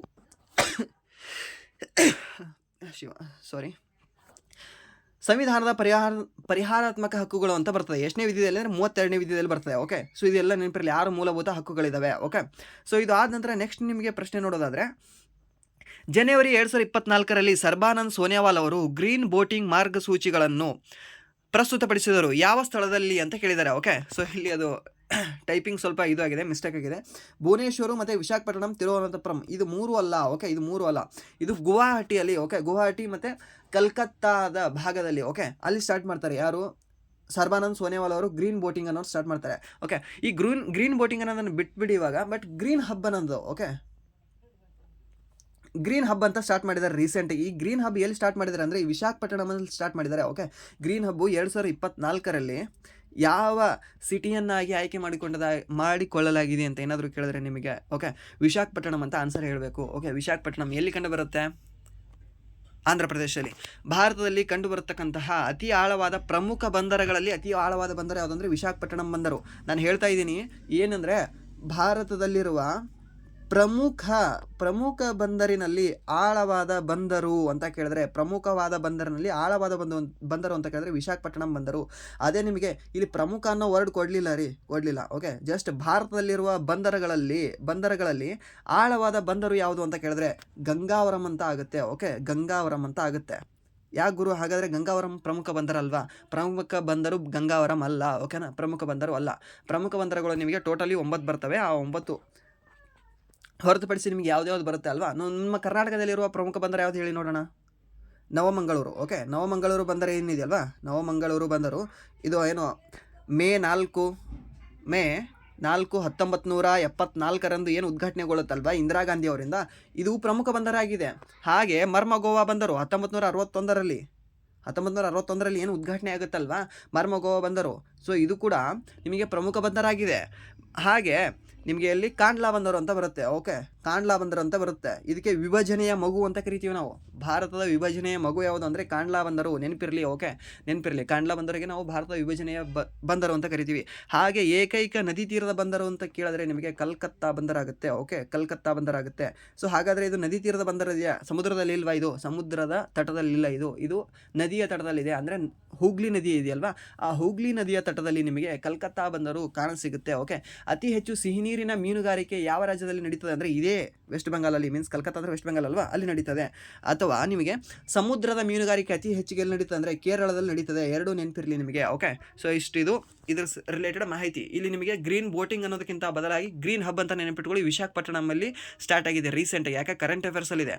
ಎಲ್ಲಿ ಅಂದರೆ ನಿಮಗೆ ಅಕ್ಟೋಬರ್ ಅಥವಾ ನವೆಂಬರ್ ಆ ತಿಂಗಳಲ್ಲಿ ಅದು ಉದ್ಘಾಟನೆ ಆಗಿರಬೇಕು. ಸರಿನಾ? ಸೊ ಅದು ಡಿಸೆಂಬರಲ್ಲಿ ಕೂಡ ಕರೆಂಟ್ ಅಫೇರ್ಸಲ್ಲಿತ್ತು. ಸೊ ಅದಕ್ಕೆ ಅದು ಇಂಪಾರ್ಟೆಂಟ್ ಆಗುತ್ತೆ, ನೆನಪಿಟ್ಕೊಳ್ಳಿ. ಹಾಗೆ ನೆಕ್ಸ್ಟ್ ಪ್ರಶ್ನೆ ಏನಿದೆ ಅಂದರೆ ಸಂಸತ್ತಿನಲ್ಲಿ ಬಳಸುವ ಭಾಷೆಗೆ ಸಂಬಂಧಿಸಿದ ಲೇಖನ ಯಾವುದು ಅಂತ ಕೊಟ್ಟಿದ್ದಾನೆ. ಅಂದರೆ ಸಂಸತ್ತಿನಲ್ಲಿ ಏನು ಲೋಕಸಭೆ ಇದೆಯಲ್ವಾ, ಲೋಕಸಭೆ, ರಾಜ್ಯಸಭೆ ಏನಿದೆಯಲ್ವಾ, ಇದು ಸಂಸತ್ತು ಅಂತ ಕರಿತೀವಿ ಇದಕ್ಕೆ ನಾವು. ಆ ಸಂಸತ್ತಿನಲ್ಲಿ ಯಾವ ಭಾಷೆಯನ್ನು ಬಳಸ್ತೀವಿ? ಐದರ್ ಹಿಂದಿ ಆರ್ ಇಂಗ್ಲೀಷ್. ಓಕೆ, ಐದರ್ ಹಿಂದಿ ಆರ್ ಇಂಗ್ಲೀಷ್ ಬಳಸುವಂಥ ಸಂವಿಧಾನದಲ್ಲಿ ಬರೆದಿದೆ. ಯಾವ ವಿಧಿನಲ್ಲಿ ಬರೆದಿದೆ ಅಂತ ಕೇಳಿದಾನೆ. ಯಾವ ವಿಧಿಯಲ್ಲಿ ಅಂದರೆ ಆರ್ಟಿಕಲ್ 120, 420 ಅಲ್ಲ, 420 ಅಂತಂದರೆ 420. ಓಕೆ, ಕಳ್ತನ ಮಾಡೋರಿಗೆ IPC ಸೆಕ್ಷನ್ 420 ಪ್ರಕಾರ ಅವರಿಗೆ ಕೇಸ್ ಹಾಕ್ತಾರೆ. ಓಕೆ, ಅದು ನೆನಪಿರಲಿ. ಇದು 420 ಅಲ್ಲ, ಇದು 120. ಓಕೆ, 120 ಭಾಷೆ, 120 ಎದಕ್ಕೆ ಸಂಬಂಧಿಸಿ ಅಂದರೆ ಸಂಸತ್ತಿನಲ್ಲಿ ಬಳಸುವ ಭಾಷೆ. ಓಕೆ, ಇದನ್ನು 420 ಏನು ಕಡಿಮೆ ಇಲ್ಲ. ಯಾಕಂದರೆ ಹಿಂದಿ ಇಂಗ್ಲೀಷ್ ಯಾಕ್ರಿ ಬಳಸಬೇಕು? ನಾವು ಸೌತ್ ಇಂಡಿಯನ್ಸ್, ನಮಗೆ ಹಿಂದಿ ಬರೋದಿಲ್ಲ, ಕಲಿಯೋ ಅಗತ್ಯತೆಯೂ ಇಲ್ಲ. ಓಕೆ, ಕಲಿಯೋ ಅಗತ್ಯತೆ ಇದೆ ಅಂತ ಹೇಳ್ತಾರೆ, ಕಲಿಯೋ ಅಗತ್ಯತೆ ನಮಗೆ ಇಲ್ಲವೇ ಇಲ್ಲ. ಓಕೆ, ನಮಗೆ ಕನ್ನಡ ಇಂಗ್ಲೀಷ್ ಬಂದರೆ ಕನ್ನಡ, ಇಂಗ್ಲೀಷು ಬೇಡ, ಕನ್ನಡ ಬಂದರೆ ಸಾಕು. ಯಾಕಂದರೆ ಚೀನಾದವ್ರು ನೋಡಿ, ಚೀನಾದವರು ಮ್ಯಾಂಡ್ರಿನ್ ಭಾಷೆ ಮಾತಾಡ್ತಾರೆ. ಓಕೆ, ಮ್ಯಾಂಡ್ರಿನ್ ಭಾಷೆ ಮಾತಾಡ್ತಾರೆ, ಅದಕ್ಕೆ ಜಗತ್ತಿನಲ್ಲೆಲ್ಲ ಕೂಡ ನಿಮಗೆ ಚೀನಾದವ್ರು ಸಿಗ್ತಾರೆ. ಯಾಕಂದರೆ ಅವರು ಲೋಕಲ್ ಭಾಷೆದಲ್ಲೇ ಕಲಿತಾರೆ. ಅವ್ರಿಗೆ ಇಂಗ್ಲೀಷೇ ಬರೋದಿಲ್ಲ. ರಷ್ಯಾದವರಿಗೆ ಅವರಿಗೆ ರಷ್ಯನ್ ಬಿಟ್ಟು ಬೇರೆ ಲ್ಯಾಂಗ್ವೇಜ್ ಬರೋದೇ ಇಲ್ಲ, ಇಂಗ್ಲೀಷ್ ಅವರಿಗೆ ಬರೋದೇ ಇಲ್ಲ. ನೀವು ಇಂಗ್ಲೀಷ್ ಮಾತಾಡಿದ್ರೆ ಯಪ್ಪ ಏನು ಮಾತಾಡ್ತಾನೆ ಇವನು ಅಂತ ಕೇಳ್ತಾರೆ, ನೋಡ್ತಾರೆ ಅವ್ರು ಮುಂದೆ ನಿಂತು. US ಆದವರು ಅವ್ರಿಗೆ ಕನ್ನಡ ಬರುತ್ತಾ? ಬರಲ್ಲ. ಅವ್ರಿಗೆ ಇಂಗ್ಲೀಷ್ ಅವ್ರದ್ದು ಮಾತೃಭಾಷೆ ಇದೆ, ಅವ್ರ ಕನಸು ಅವರಿಗೆ ಇಂಗ್ಲೀಷಲ್ಲೇ ಬೀಳುತ್ತೆ. ಸೊ ಅದಕ್ಕೆ ಅವ್ರು ಇಂಗ್ಲೀಷಲ್ಲೇ ಕಲಿತಾರೆ, ಅದಕ್ಕೆ ಉದ್ಧಾರ ಆಗ್ತಾರೆ. ಓಕೆ, ಸೊ ನೆನಪಿರಲಿದೆಯಲ್ಲ. ಇದು ಒಂದು ಭಾಷೆನ ಹೇಟ್ ಮಾಡ್ಬೇಕಂತಲ್ಲ, ಬಟ್ ಇದರ ಭಾಷೆನ ಒಬ್ಬರ ಮೇಲೆ ಹಾಕಬೇಕು ಅಂತ ಇದ್ದಾರಲ್ವ, ಅವ್ರನ್ನ ಇದು ಹೇಟ್ ಮಾಡೋದು. ಓಕೆ, ನಿಮಗೆ ಇನ್ನೊಂದು ಗೊತ್ತಿರಲಿ, NEP. Okay, new education policy ಇದೆಯಲ್ವಾ, ಈ ನ್ಯೂ ಎಜುಕೇಷನ್ ಪಾಲಿಸಿ ಅಪ್ಲೈ ಮಾಡಿಕೊಂಡಿರುವ ಮೊದಲ ರಾಜ್ಯ ಅಂತ ಕೇಳಿದ್ರೆ ಕರ್ನಾಟಕ. ಹಾಗೆ ಈ NEP ಬದಲಾಗಿ NEP ಬೇಡ, ಇದರ ಕೇಂದ್ರ ಸರ್ಕಾರದವ್ರು ನೀವೇ ತಲೆ ಮೇಲೆ ಹಾಕೊಂಡು ಮಣ್ಣ ಹೋರಿ, ನಾವು ಇದ್ರ ಹೊಳ್ಳಿ SEP ತರ್ತೀವಿ, ಸ್ಟೇಟ್ ಎಜುಕೇಷನ್ ಪಾಲಿಸಿ ತರ್ತೀವಿ ಅಂತ ಹೇಳಿದವರು ಕೂಡ ನಮ್ಮ ಕರ್ನಾಟಕದವ್ರೆ. ಓಕೆ, ನೆನಪಿರಲಿ. ಹಾಗೆ ಈ NEPಯನ್ನು ರೀಸೆಂಟಾಗಿ ಬ್ಯಾನ್ ಮಾಡಿದ ರಾಜ್ಯ ಯಾವುದು ಅಂದರೆ ತಮಿಳುನಾಡು ರಾಜ್ಯ. ಓಕೆ, ತಮಿಳುನಾಡು ರಾಜ್ಯ, ನೀವು 10,000 ಕೋಟಿ ಅನುದಾನ ಕೊಟ್ಟರು ನಾ NEP ತರೋದಿಲ್ಲ, ಖಂಡಿತವಾಗಿ ಹೇಳಿಬಿಟ್ಟಿದ್ದಾರೆ ಅವರು, ಸ್ಟಾಲಿನ್. ಓಕೆ, ಹೇಳಿದ್ದಾರೆ. ಅವ್ರದ್ದು ಪರ್ಸ್ನಲ್ ಮತ್ತು ಬೇರೆ ಅವ್ರಿಗೆ ಹೇಗೋ ಇರಲಿ, ನಾಸ್ತಿಕವಾಗಿ ಇರಲಿ, ಅವ್ರೇನೋ ಇರಲಿ, ಬಟ್ ಈ ಒಂದು ವಿಷಯದಲ್ಲಿ ತಮಿಳುನಾಡದವ್ರು ತೊಗೊಳ್ಳುವಂತಹ ಏನು ದೃಢ ನಿರ್ಧಾರಗಳಿದಲ್ವ, ಕರ್ನಾಟಕಕ್ಕೆ ತೊಗೊಳಕ್ಕಿದ್ರೇನೋ ಸ್ವಲ್ಪ ಧೈರ್ಯ ಬೇಕನ್ಸುತ್ತೆ. ಓಕೆ, ಯಾಕಂದ್ರೆ ಅಷ್ಟು ತೊಗೋತಿದ್ದಾರೆ ಅವರು. ಅತ್ಯಂತ ಹಳೆಯ ಭಾಷೆ ಯಾವುದಂದರೆ ನಿಮಗೆ ತಮಿಳು ಬರುತ್ತೆ. ತಮಿಳು ಭಾಷೆ ಇದೆ ಅಲ್ವಾ, ಕನ್ನಡಕ್ಕಿಂತ ಹಳೆಯ ಭಾಷೆ, ದ್ರಾವಿಡದ ಹಳೆಯ ಭಾಷೆ, ಇಡೀ ಜಗತ್ತಿನಲ್ಲೇ ಹಳೆಯ ಭಾಷೆ ಯಾವುದು ಅಂದರೆ ನಿಮಗೆ ತಮಿಳು ಭಾಷೆ. ಓಕೆ, ತಮಿಳು ಭಾಷೆ ಇಡೀ ಜಗತ್ತಿನಲ್ಲೇ ಅತ್ಯಂತ ಹಳೆಯ ಭಾಷೆ, ಅತ್ಯಂತ ಹಳೆಯ ಸಂಸ್ಕೃತಿ ಹೊಂದಿರುವ ಒಂದು ಭಾಷೆ ಇದೆ ಅಂದರೆ ಅದು ತಮಿಳು ಭಾಷೆ. ಇದಕ್ಕೆ 2004ರಲ್ಲಿ ಸಾಂಸ್ಕೃತಿಕ ಸ್ಥಾನಮಾನ ಕೊಡ್ತಾರೆ. ಓಕೆ, ಸಾಂಸ್ಕೃತಿಕ ಭಾಷೆಯ ಸ್ಥಾನಮಾನ ಕೊಡ್ತಾರೆ ತಮಿಳು ಭಾಷೆ. ಓಕೆ, ತಮಿಳು ಭಾಷೆಗೆ ಅದರದ್ದೇ ಯಾವುದೋ ಒಂದು ಗತ್ತಿದೆ. ಓಕೆನಾ, ಸೊ ಕನ್ನಡಕ್ಕೂ ಕೂಡ ಹೇಗಿದೆ ಅಲ್ವಾ, so queen of the all languages is called Kannada. Okay, so ಹಾಗೆ ಕಿಂಗ್ ಅಂತ ಕರೆದರೆ ಅದು ತಮಿಳೇ ಆಗ್ಬಹುದೇನೋ. ಓಕೆ, ಸೊ ನೆನಪಿರಲಿ. ಏನು ನಿಮಗೆ ಸಿಂಧು ನಾಗರಿಕತೆಯ ಭಾಷೆಗಳೇನು ಬರುತ್ತಲ್ವ, ಚಿತ್ರಲಿಪಿ ಬರುತ್ತಲ್ವ, ಸೊ ಅದಾದ ನಂತರ ನೆಕ್ಸ್ಟ್ ಇರೋದೇ ನಮ್ಮ ತಮಿಳು ಭಾಷೆ. ಓಕೆ, ಸೊ ಹೆಮ್ಮೆ ಇರಲಿ ಅದು, ಯಾಕಂದರೆ ನಮ್ಮ ಸೌತ್ ಇಂಡಿಯನ್ಸ್ ಅಂತ. ಸೊ ಇದು ಆರ್ಟಿಕಲ್ 120, ಯಾವುದಕ್ಕೆ ಸಂಬಂಧಿಸಿದ ಸಂಸತ್ತಿನಲ್ಲಿ ಬಳಸುವ ಭಾಷೆಗೆ ಸಂಬಂಧಿಸಿದ ಲೇಖನ, ಆರ್ಟಿಕಲ್ 120. ಸರಿನಾ? ಸೊ ಅದಾದ ನಂತರ ನೆಕ್ಸ್ಟ್ ಏನಿದೆ ಅಂದರೆ ಸೈಥೋಫಿಸ್ ಬೆಡೋಮಿ ಯಾವ ವಂಶಕ್ಕೆ ಸೇರಿದೆ ಅಂತ ಕೇಳಿದ್ದಾರೆ. ಓಕೆ, ಸೊ ಇಲ್ಲಿ ಆಪ್ಷನ್ ಏನು ಕೊಟ್ಟಿದ್ದಾರೆ ಅಂದರೆ ಕಾಲಿಲ್ಲದ ಉಭಯಚರಗಳು, ಸಣ್ಣ ಕಾಲಿನ ಉಭಯಚರಗಳು, ಉದ್ದ ಕಾಲಿನ ಉಭಯಚರಗಳು ಮತ್ತು ಕಡಿಮೆಯಾದ ಮುಂಗಾಲು ಉಭಯಚರ ಅಂತ ಕೊಟ್ಟಿದ್ದಾರೆ. ಸರಿನಾ? ಸೊ ಇದಕ್ಕೆ ಯಾವುದೋ ಉತ್ತರ ಆಗ್ತದೆ ಅಂತ ಹೇಳ್ಬೋದಾ? ಸೊ ಇದಕ್ಕೆ ಆಪ್ಷನ್ ಡಿ, ಕಡಿಮೆಯಾದ ಮುಂಗಾಲು ಉಭಯಚರ. ಓಕೆ, ಮುಂಗಾಲು ಉಭಯಚರ, ಅದು ಕಡಿಮೆಯಾದ ಮುಂಗಾಲು ಉಭಯಚರ ಏನಿದೆ ಅಲ್ವಾ, ಅದು ಆ ವಂಶಕ್ಕೆ ಸೇರಿದವೆ ಇವೆಲ್ಲ ಕೂಡ. ಓಕೆ, ಸೊ ಇದು ನೆನಪಿರಲಿ ನಿಮಗೆ. ಸೊ ಇದು ಎಲ್ಲ ಇದ್ರ ಫ್ಯಾಕ್ಚುಯಲ್ ಕ್ವಶನ್ಸ್ ಅಂತ ಬರ್ತವೆ ಕೆಲವೊಂದು. ಹೇಗೆ ಅಂದರೆ ಅದನ್ನು ತಿಳ್ಕೊಳ್ಳೇಬೇಕು, ಈ ವರ್ಡ್ನ ನಾವು ಬಯಟ್ ಹಾಕಲೇಬೇಕು. ಓಕೆ, ರಟ್ಟ ಹೊಡಿಲೇಬೇಕು, ಇಲ್ಲಾಂದರೆ ಇದು ನೆನಪು ಉಳಿಯಲ್ಲ ಅಂತ ಅಷ್ಟೇ. ಅರ್ಥ ಮಾಡ್ಕೊಳಕ್ಕೇನ್ರಿ, ಅರ್ಥ ಮಾಡ್ಕೋಬೇಕಂದ್ರೆ ಇದನ್ನು ವರ್ಡ್ ಮೀನಿಂಗ್ ಗೊತ್ತಿರಬೇಕಲ್ವಾ. ಆಕಾಶ ಅಂದರೆ ಗಗನ ಅಂತ ಗೊತ್ತಾಗುತ್ತೆ, ಭಾನು ಅಂತ ಗೊತ್ತಾಗುತ್ತೆ. ಓಕೆ, ಇದನ್ನೇನಂತ ತಿಳ್ಕೊತೀರಾ? ಓಕೆ, ಇದನ್ನು ಗೊತ್ತಾಗುತ್ತೆ, ಬಟ್ ಇದನ್ನು ಹೇಗೆ ನೆನ್ಪಿಟ್ಕೊಳಕ್ಕಾಗುತ್ತೆ? ಆಗಲ್ಲಲ್ವಾ. ಬಟ್ ಈ ವರ್ಡ್ ಅದನ್ನು ನೀವು ಬಯಟ್ ಹಾಕಲೇಬೇಕಲ್ವಾ. ಸೊ ಇದನ್ನು ವರ್ಡ್ ಬಯಟ್ ಹಾಕಿ ಅಷ್ಟೇ. ಓಕೆ, ಸೊ ಅದಾದ ನಂತರ ನೆಕ್ಸ್ಟ್ ಪ್ರಶ್ನೆ ಏನಿದೆ ಅಂದರೆ ಗುಣಾತ್ಮಕ ಬೆಳವಣಿಗೆ ಪ್ರಕ್ರಿಯೆಯನ್ನು ಏನೆಂದು ಕರೆಯುತ್ತಾರೆ? ಗುಣಾತ್ಮಕ ಪಾಸಿಟಿವ್ಲಿ ಏನಿದ್ರೆ ಗ್ರೋತ್ ಆಗುತ್ತಲ್ವ, ಅದಕ್ಕೆ ಅಂತ ಕರೀತಾರೆ ಅಂದರೆ ಬೆಳವಣಿಗೆ ಅಂತ ಕರೀತಾರೆ. ಓಕೆ, ಬೆಳವಣಿಗೆ ಅಂತ ಕರೀತಾರೆ ಅಷ್ಟೇ. ಅದಾದ ನಂತರ ಅಭಿವೃದ್ಧಿ, ಪ್ರಗತಿ, ಪರಿವರ್ತನೆ, ಇದೆಲ್ಲಕ್ಕಿಂತ ಬೆಳವಣಿಗೆ ಅದು ಹೊರಡೆ ಅದಕ್ಕೆ ಸೆಟ್ ಆಗುತ್ತೆ. ಓಕೆ, ಇದು ಹಳೆಯ ಪ್ರಶ್ನೆ ಪತ್ರಿಕೆಗಳಲ್ಲಿ ಕೇಳಿರೋ ಡಮ್ಮಿ ಪ್ರಶ್ನೆ ಅಂತ ಅನಿಸ್ಬೋದು, ಬಟ್ ಹಳೆಯ ಪ್ರಶ್ನೆ ಪತ್ರಿಕೆಗಳಲ್ಲಿ ಕೇಳಿರೋ ಪ್ರಶ್ನೆಯನ್ನು ತಂದಿದ್ದೀನಿ. ಓಕೆ, ಇಲ್ಲಿ 75, 74, 73, 72, 71 ಅಂತ ಮಾರ್ಕಪ್ ಇದೆ ಅಲ್ವಾ. ಸೊ ಅದು ಪ್ರಶ್ನೆಯಲ್ಲೇ ಅಲ್ಲಿಂದನೇ ತೊಗೊಂಡು ಬಂದಿದ್ದೀನಿ. ಓಕೆ, ಆ್ಯಂಡ್ ದೆನ್ ನೆಕ್ಸ್ಟ್ ಪ್ರಶ್ನೆ ಏನಿದೆ ಅಂದರೆ FRBMA. ಓಕೆ, 2003ರ ಕಾಯ್ದೆಯ ವೈಶಿಷ್ಟ್ಯವೇನು ಅಂತ ಕೇಳಿದ್ದಾನೆ. ಓಕೆ, FRBMA ಕಾಯ್ದೆಯ ವೈಶಿಷ್ಟ್ಯವೇನು? FRBMA ಫುಲ್ ಫಾರ್ಮ್ ಕೇಳಬಹುದು ನಿಮಗೆ. ಏನು ಅಂದರೆ fiscal responsibility budget management act ಅಂತ ಬರುತ್ತೆ. ಓಕೆ, ಏನು fiscal responsibility budget management act full form ಕೇಳ್ತಾನೆ, ನೆನಪಿರಲಿ. ಓಕೆ, ಫುಲ್ ಫಾರ್ಮ್ ಕೇಳಿದಾಗ ನಾವು ಕಕ್ಕಾಬಿಕ್ಕಿ ಆಗಬಾರ್ದು, ನೆನಪಿರ್ಬೇಕು ನಮಗೆ. ಓಕೆ, ಇದು ಕಾಯ್ದೆ ಯಾವಾಗ ಬಂದಿದೆ ಅಂದರೆ 2003ರಲ್ಲಿ ಬಂದಿದೆ. ಈ ಕಾಯ್ದೆಯ ವಿಶಿಷ್ಟವೇನ್ರಿ? ಓಕೆ, ವಿಶಿಷ್ಟ ಏನು ಅಂತ ಕೇಳಿದ್ದಾನೆ. ಓಕೆ, ಏನು GDPಯ 0.5% ವಿತ್ತೀಯ ಕೊರತೆಯಲ್ಲಿ ಕಡಿತ, GDPಯ 0.3% ವಿತ್ತೀಯ ಕೊರತೆಯಲ್ಲಿ ಕಡಿತ, GDPಯ 0.2% ವಿತ್ತೀಯ ಕೊರತೆಯಲ್ಲಿ ಕಡಿತ, ಹಾಗೆ GDPಯ 0.4% ವಿತ್ತೀಯ ಕೊರತೆಯಲ್ಲಿ ಕಡಿತ ಅಂತ ಕೇಳಿದ್ದಾನೆ. ಓಕೆ, ಯಾವುದಂತ ಹೇಳ್ಬೋದಾ? ಸೊ ಅದಕ್ಕೆ ಸರಿಯಾದ ಉತ್ತರ ಯಾವುದಾಗತ್ತೆ ಅಂದರೆ ಆಪ್ಷನ್ 2. ಓಕೆ, ಇಲ್ಲಿ ಏನಿದೆ ಅಲ್ವಾ, 2003 ಇದೆ ಅಲ್ವಾ. ಸೊ 2003ರಲ್ಲೇ ಏನು 0.03 ಅಂತ ಹಾಕಿ. ಓಕೆ, 0.3 ಅಂತ ಹಾಕಿ, 0.3 ಅಂತ. ಸೊ ಇದು 0.3 ಇದೆಯಲ್ವಾ. ಸೊ ಇದು GDPಯ ಓಕೆ GDPಯ 0.3ಯ ವಿತ್ತೀಯ ಕೊರತೆಯಲ್ಲಿ ಕಡಿತ ಆಗ್ತದೆ. ಯಾವುದು? Fiscal responsibility budget management act 2003ರ ಆ್ಯಕ್ಟ್ನ ಪ್ರಕಾರ, ಕಾಯ್ದೆಯ ಪ್ರಕಾರ. ಓಕೆ, ಸೊ ಇದು ನೆನಪಿರಿ ನಿಮಗೆ. ಹಾಗೆ ನೆಕ್ಸ್ಟ್ ಪ್ರಶ್ನೆ ಏನಿದೆ ಅಂದರೆ ರಾಜ್ಯಸಭೆಯ ಪದನಿಮಿತ್ತ ಅಧ್ಯಕ್ಷರು ಯಾರು ಅಂತ ಕೇಳಿದ್ದಾರೆ. ಓಕೆ, ಅಂದರೆ ರಾಜ್ಯಸಭೆಯಲ್ಲಿ ಇವಾಗ ನೀವು ಲೋಕಸಭೆ ನೋಡ್ಬೋದು. ಓಕೆ, ಲೋಕಸಭೆ ಇದೆ ಅಲ್ವಾ, ಈ ಲೋಕಸಭೆಯಲ್ಲಿ ನಿಮಗೆ ಏನು ಸಭಾಪತಿ ಆಗ್ತಾನಲ್ವಾ, ಮೀನ್ಸ್ ಏನು ಅದರ ಅಧ್ಯಕ್ಷ ಆಗ್ತಾನಲ್ವಾ, ಅಥವಾ ಸ್ಪೀಕರ್ ಅಂತ ಹೇಳ್ತೀವಲ್ವಾ, ಈ ಸ್ಪೀಕರ್ ಆಗ್ತಾನಲ್ವಾ, ಇವರಿಗೆ ನಾವೇನಂತೀವಿ? ಅಧ್ಯಕ್ಷರು ಅಂತ ಕರಿತೀವಿ, ಪದನಿಮಿತ್ತ ಅಧ್ಯಕ್ಷರು ಅಂತ ಕರೆಯಲ್ಲ. ಯಾಕೆ ಅಂದರೆ ಇವರು ಪದನಿಮಿತ್ತ ಅಧ್ಯಕ್ಷರು ಅಂದರೆ ಟೆಂಪ್ರವರಿ ಮಾತ್ರ, ಪರ್ಮನೆಂಟ್ ಯಾಕಲ್ಲ. ಯಾಕಂದರೆ ಇವಾಗ ನೋಡ್ರಿ, ರಾಜ್ಯಸಭೆ 6 ವರ್ಷಕ್ಕಿದ್ರೇನು ಚೇಂಜ್ ಆಗ್ತಾ ಇರುತ್ತೆ, ಇನ್ನೊಂದಿದ್ರೇನು ಶಾಶ್ವತ ಸಭೆ ಇದೆ ಇದು. ಅದಾದ ನಂತರ ಈ ಶಾಶ್ವತ ಸಭೆಗೆ ಪದನಿಮಿತ್ತ ಅಧ್ಯಕ್ಷರು ಇರಬೇಕಾಗುತ್ತೆ. ಯಾಕಂದರೆ 5 ವರ್ಷಕ್ಕೊಮ್ಮೆ ಇವ್ರು ಚೇಂಜ್ ಆಗ್ತಾರೆ ಪದನಿಮಿತ್ತ ಅಧ್ಯಕ್ಷರು. ಬಟ್ ಈ ಲೋಕಸಭೆ ಎಷ್ಟು ವರ್ಷ ಇರುತ್ತೆ? 5 ವರ್ಷ ಇರುತ್ತೆ. ಸೊ 5 ವರ್ಷನೂ ಒಬ್ಬನೇ ಇರ್ತಾನೆ. ಓಕೆ, ಇದಕ್ಕೆ ಅಧ್ಯಕ್ಷ ಅಂತ ಕರಿತೀವಿ, ಅದಕ್ಕೆ ಪದನಿಮಿತ್ತ ಅಧ್ಯಕ್ಷ ಅಂತ ಕರಿತೀವಿ. ಇದಕ್ಕೆ ಅಂತಲೇ ಆ ಹುದ್ದೆಗೆ ಅವರು ಎಲೆಕ್ಷನ್ ಆಗಿ ಬರೋದಿಲ್ಲ. ಬಟ್ ಈ ಲೋಕಸಭೆಯ ಸಭಾಪತಿ ಇದ್ದಾರಲ್ವಾ, ಇಲ್ಲಿ ಲೋಕಸಭೆಯ ಸಭಾಪತಿ ಅಥವಾ ಸ್ಪೀಕರ್ ಅಂತ, ಇಲ್ಲಿ ರಾಜ್ಯಸಭೆಯ ಸಭಾಪತಿ ಅಥವಾ ಸ್ಪೀಕರ್ ಅಂತ. ಈ ಲೋಕಸಭೆಯ ಸ್ಪೀಕರ್ ಇದ್ದಾರಲ್ವಾ, ಇವರು ಎಲೆಕ್ಷನ್ ಆಗಿ ಬರ್ತಾರೆ. Right, election. ಓಕೆ, ಇವರು ಎಲೆಕ್ಷನ್ ಆಗಿ ಬರ್ತಾರೆ. ಇವರು ಎಲೆಕ್ಷನ್ ಆಗಿ ಬರೋದಿಲ್ಲ. ರಾಜ್ಯಸಭೆಯ ಸಭಾಪತಿ ಎಲೆಕ್ಷನ್ ಆಗಿ ಸಭಾಪತಿ ಆಗುವುದಿಲ್ಲ, ಸರಿನಾ. ಬಟ್ ಇವ್ರ ಅಧಿಕಾರಾವಧಿ ಎಷ್ಟು ಇರುತ್ತೆ ಅಂದರೆ 5 ವರ್ಷ ಇರುತ್ತೆ. ಇವ್ರದ್ದು ಅಧಿಕಾರಾವಧಿ ಕೂಡ 5 ವರ್ಷ ಇರುತ್ತೆ. ಬಟ್ ಈ ಲೋಕಸಭೆಯ ಅಧಿಕಾರಾವಧಿ 5 ವರ್ಷ ಇರುತ್ತೆ. ಬಟ್ ರಾಜ್ಯಸಭೆಯ ಅಧಿಕಾರಾವಧಿ 5 ವರ್ಷ ಇರೋದಿಲ್ಲ. ಶಾಶ್ವತ ಸದನ ಇದು. ಓಕೆ, ಇದು ಶಾಶ್ವತ ಸದನ, ಇದು ಟೆಂಪ್ರವರಿ ಸದನ. ಓಕೆ, ತಾತ್ಕಾಲಿಕ ಸದನ ಯಾವುದಂದರೆ ಲೋಕಸಭೆ. ಸೊ ಇದಕ್ಕೆ ಪದನಿಮಿತ್ತ ಅಧ್ಯಕ್ಷರು ಅಂತ ಇರ್ತಾರೆ. ಯಾರು ಅಂದರೆ ಭಾರತದ ವೈಸ್ ಪ್ರೆಸಿಡೆಂಟ್ ಯಾರು ಇರ್ತಾರಲ್ವಾ, ಸೊ ಭಾರತದ ವೈಸ್ ಪ್ರೆಸಿಡೆಂಟ್ ಆಲ್ವೇಸ್ ರಾಜ್ಯಸಭೆಯ ಪದನಿಮಿತ್ತ ಅಧ್ಯಕ್ಷರಾಗಿರ್ತಾರೆ, ಸರಿನಾ. ಪದನಿಮಿತ್ತ ಅಧ್ಯಕ್ಷರಾಗಿರ್ತಾರೆ ಇವರು. ರಾಜ್ಯಸಭೆಯ ಅಧ್ಯಕ್ಷರು ರಾಜ್ಯಸಭೆಯ ಸದಸ್ಯರಾಗಿರುವುದಿಲ್ಲ. ರಾಜ್ಯಸಭೆಯ ಅಧ್ಯಕ್ಷರೇನಿದಾರಲ್ವಾ, ಇವರು ರಾಜ್ಯಸಭೆಯ ಸದಸ್ಯರು ಆಗಿರುವುದೇ ಇಲ್ಲ. ಓಕೆ, ಆಗಿರುವುದೇ ಇಲ್ಲ. ಸೊ ಅದಕ್ಕೆ ಅವರನ್ನು ಪದನಿಮಿತ್ತ ಅಧ್ಯಕ್ಷರು ಅಂತ ಕರಿತೀವಿ. ಯಾರು? ಭಾರತದ ಉಪಾಧ್ಯಕ್ಷ ಅಥವಾ ಉಪರಾಷ್ಟ್ರಪತಿ ಅಂತ ಹೇಳ್ಬೋದು. ಭಾರತ ರಾಷ್ಟ್ರಪತಿ ಏನೂ ಆಗಿರೋದಿಲ್ಲ, ನೆನಪಿರಲಿ. ವಿರೋಧ ಪಕ್ಷದ ನಾಯಕನೂ ಅಲ್ಲ, ರಾಜ್ಯಸಭೆಯ ಹಿರಿಯ ಸದಸ್ಯ ಇವರು ಕೂಡ ಅಲ್ಲ. ಬಟ್ ರಾಜ್ಯಸಭೆಯ ಉಪಸಭಾಪತಿ ಅಥವಾ ಉಪಸಭಾಧ್ಯಕ್ಷ ಯಾರನ್ನು ನಾವು ನೇಮಕ ಮಾಡ್ತೀವಿ ಅಂದರೆ ರಾಜ್ಯಸಭೆಯ ಒಬ್ಬ ಸದಸ್ಯನನ್ನು ನೇಮಕ ಮಾಡ್ತೀವಿ, ಎಲೆಕ್ಷನ್ ಮುಖಾಂತರ ನೇಮಕ ಮಾಡ್ತೀವಿ, ಸರಿನಾ. ಸೊ ನೇಮಕ ಮಾಡ್ತೀವಿ. ಇವರು 6 ವರ್ಷ ಇರ್ತಾರೆ. ಬಟ್ ಇವರು ಅಧ್ಯಕ್ಷರು 5 ವರ್ಷ ಇರ್ತಾರೆ. ಓಕೆ, ಕೇಳ್ಬೋದು, ನಿಮಗೆ ಹಿಂದೆ ಮುಂದೆ ಮಾಡಿ ಕೇಳ್ಬೋದು. ರಾಜ್ಯಸಭೆಯ ಸದಸ್ಯರು ಅಧ್ಯಕ್ಷರಾಗಿರ್ತಾರೋ, ರಾಜ್ಯಸಭೆಯ ಸ್ಪೀಕರ್ ಆಗಿರ್ತಾರೋ ಅಥವಾ ಇದ್ರ ವೈಸ್ ಸ್ಪೀಕರ್ ಆಗಿರ್ತಾರೋ ಅಂತ ಕೇಳ್ಬೋದು. ರಾಜ್ಯಸಭೆ ಸ್ಪೀಕರ್ ಅಥವಾ ರಾಜ್ಯಸಭೆ ಅಧ್ಯಕ್ಷರು ಆಗಿರ್ತಾರೆ, ಸದಸ್ಯರ ಅಲ್ಲ, ಉಪಾಧ್ಯಕ್ಷರಾಗಿರ್ತಾರೆ. ಓಕೆ, ಸೊ ಕನ್ಫ್ಯೂಷನ್ ಆಗೋಕ್ಕೇನು ಹೋಗಬೇಡಿ, ಇನ್ನೊಮ್ಮೆ ಹೇಳ್ತೀನಿ ಬೇಕಾದರೆ. ಈ ರಾಜ್ಯಸಭೆ ಅಧ್ಯಕ್ಷರು ಏನಿದಾರಲ್ವಾ, ಇವರು ಆಲ್ವೇಸ್ ವೈಸ್ ಪ್ರೆಸಿಡೆಂಟ್ ಇರ್ತಾರೆ. ಇವರು ರಾಜ್ಯಸಭೆಯಿಂದ ಚುನಾಯಿತಗೊಳ್ಳುವುದಿಲ್ಲ. ಇವರು ಚುನಾಯಿತ ಎದಕ್ಕೊಳ್ತಾರೆ ಅಂದರೆ ಉಪಾಧ್ಯಕ್ಷ ಸ್ಥಾನಕ್ಕೆ ಚುನಾಯಿತಗೊಳ್ತಾರೆ. ಬಟ್ ಈ ರಾಜ್ಯಸಭೆಯ ಪದನಿಮಿತ್ತ ಅಧ್ಯಕ್ಷ ಸ್ಥಾನಕ್ಕೆ ಚುನಾವಣೆಗೊಳ್ಳುವುದಿಲ್ಲ. ಓಕೆ, ಇದಿಷ್ಟೇ ಕ್ಲಾರಿಟಿ ಇರಲಿ ನಿಮಗೆ. ಸೊ ಇದು ಎಷ್ಟನೇ ವಿಧಿಯಲ್ಲಿ ಹೇಳ್ತದೆ ಅಂದರೆ 63ನೇ ವಿಧಿಯಲ್ಲಿ ಹೇಳ್ತದೆ. ಓಕೆ, 63ನೇ ವಿಧಿಯಲ್ಲಿ ರಾಜ್ಯಸಭೆಯ ಪದನಿಮಿತ್ತ ಅಧ್ಯಕ್ಷರು ಆಲ್ವೇಸ್ ಉಪಾಧ್ಯಕ್ಷರು ಇರ್ತಾರೆ ಅಂತ ಹೇಳ್ತದೆ, ಸರಿನಾ. ಸೊ ಇದು ನೆನಪಿರಲಿ. ಹಾಗೆ 64ನೇ ವಿಧಿಯಲ್ಲಿ ಏನು ಹೇಳ್ತದೆ ಅಂದರೆ ಏನಾದರೂ ರಾಷ್ಟ್ರಪತಿ ತಾತ್ಕಾಲಿಕವಾಗಿ ರಾಜೀನಾಮೆ ಕೊಟ್ಟರು ಏನಾದರೂ ಅಂದರೆ ಆ ತಾತ್ಕಾಲಿಕವಾಗಿ ಅಧ್ಯಕ್ಷರು ಯಾರಾಗಬೇಕು ಅಂದರೆ ಈ ಉಪಾಧ್ಯಕ್ಷರಾಗಬೇಕು ಅಂತ ಹೇಳ್ತದೆ.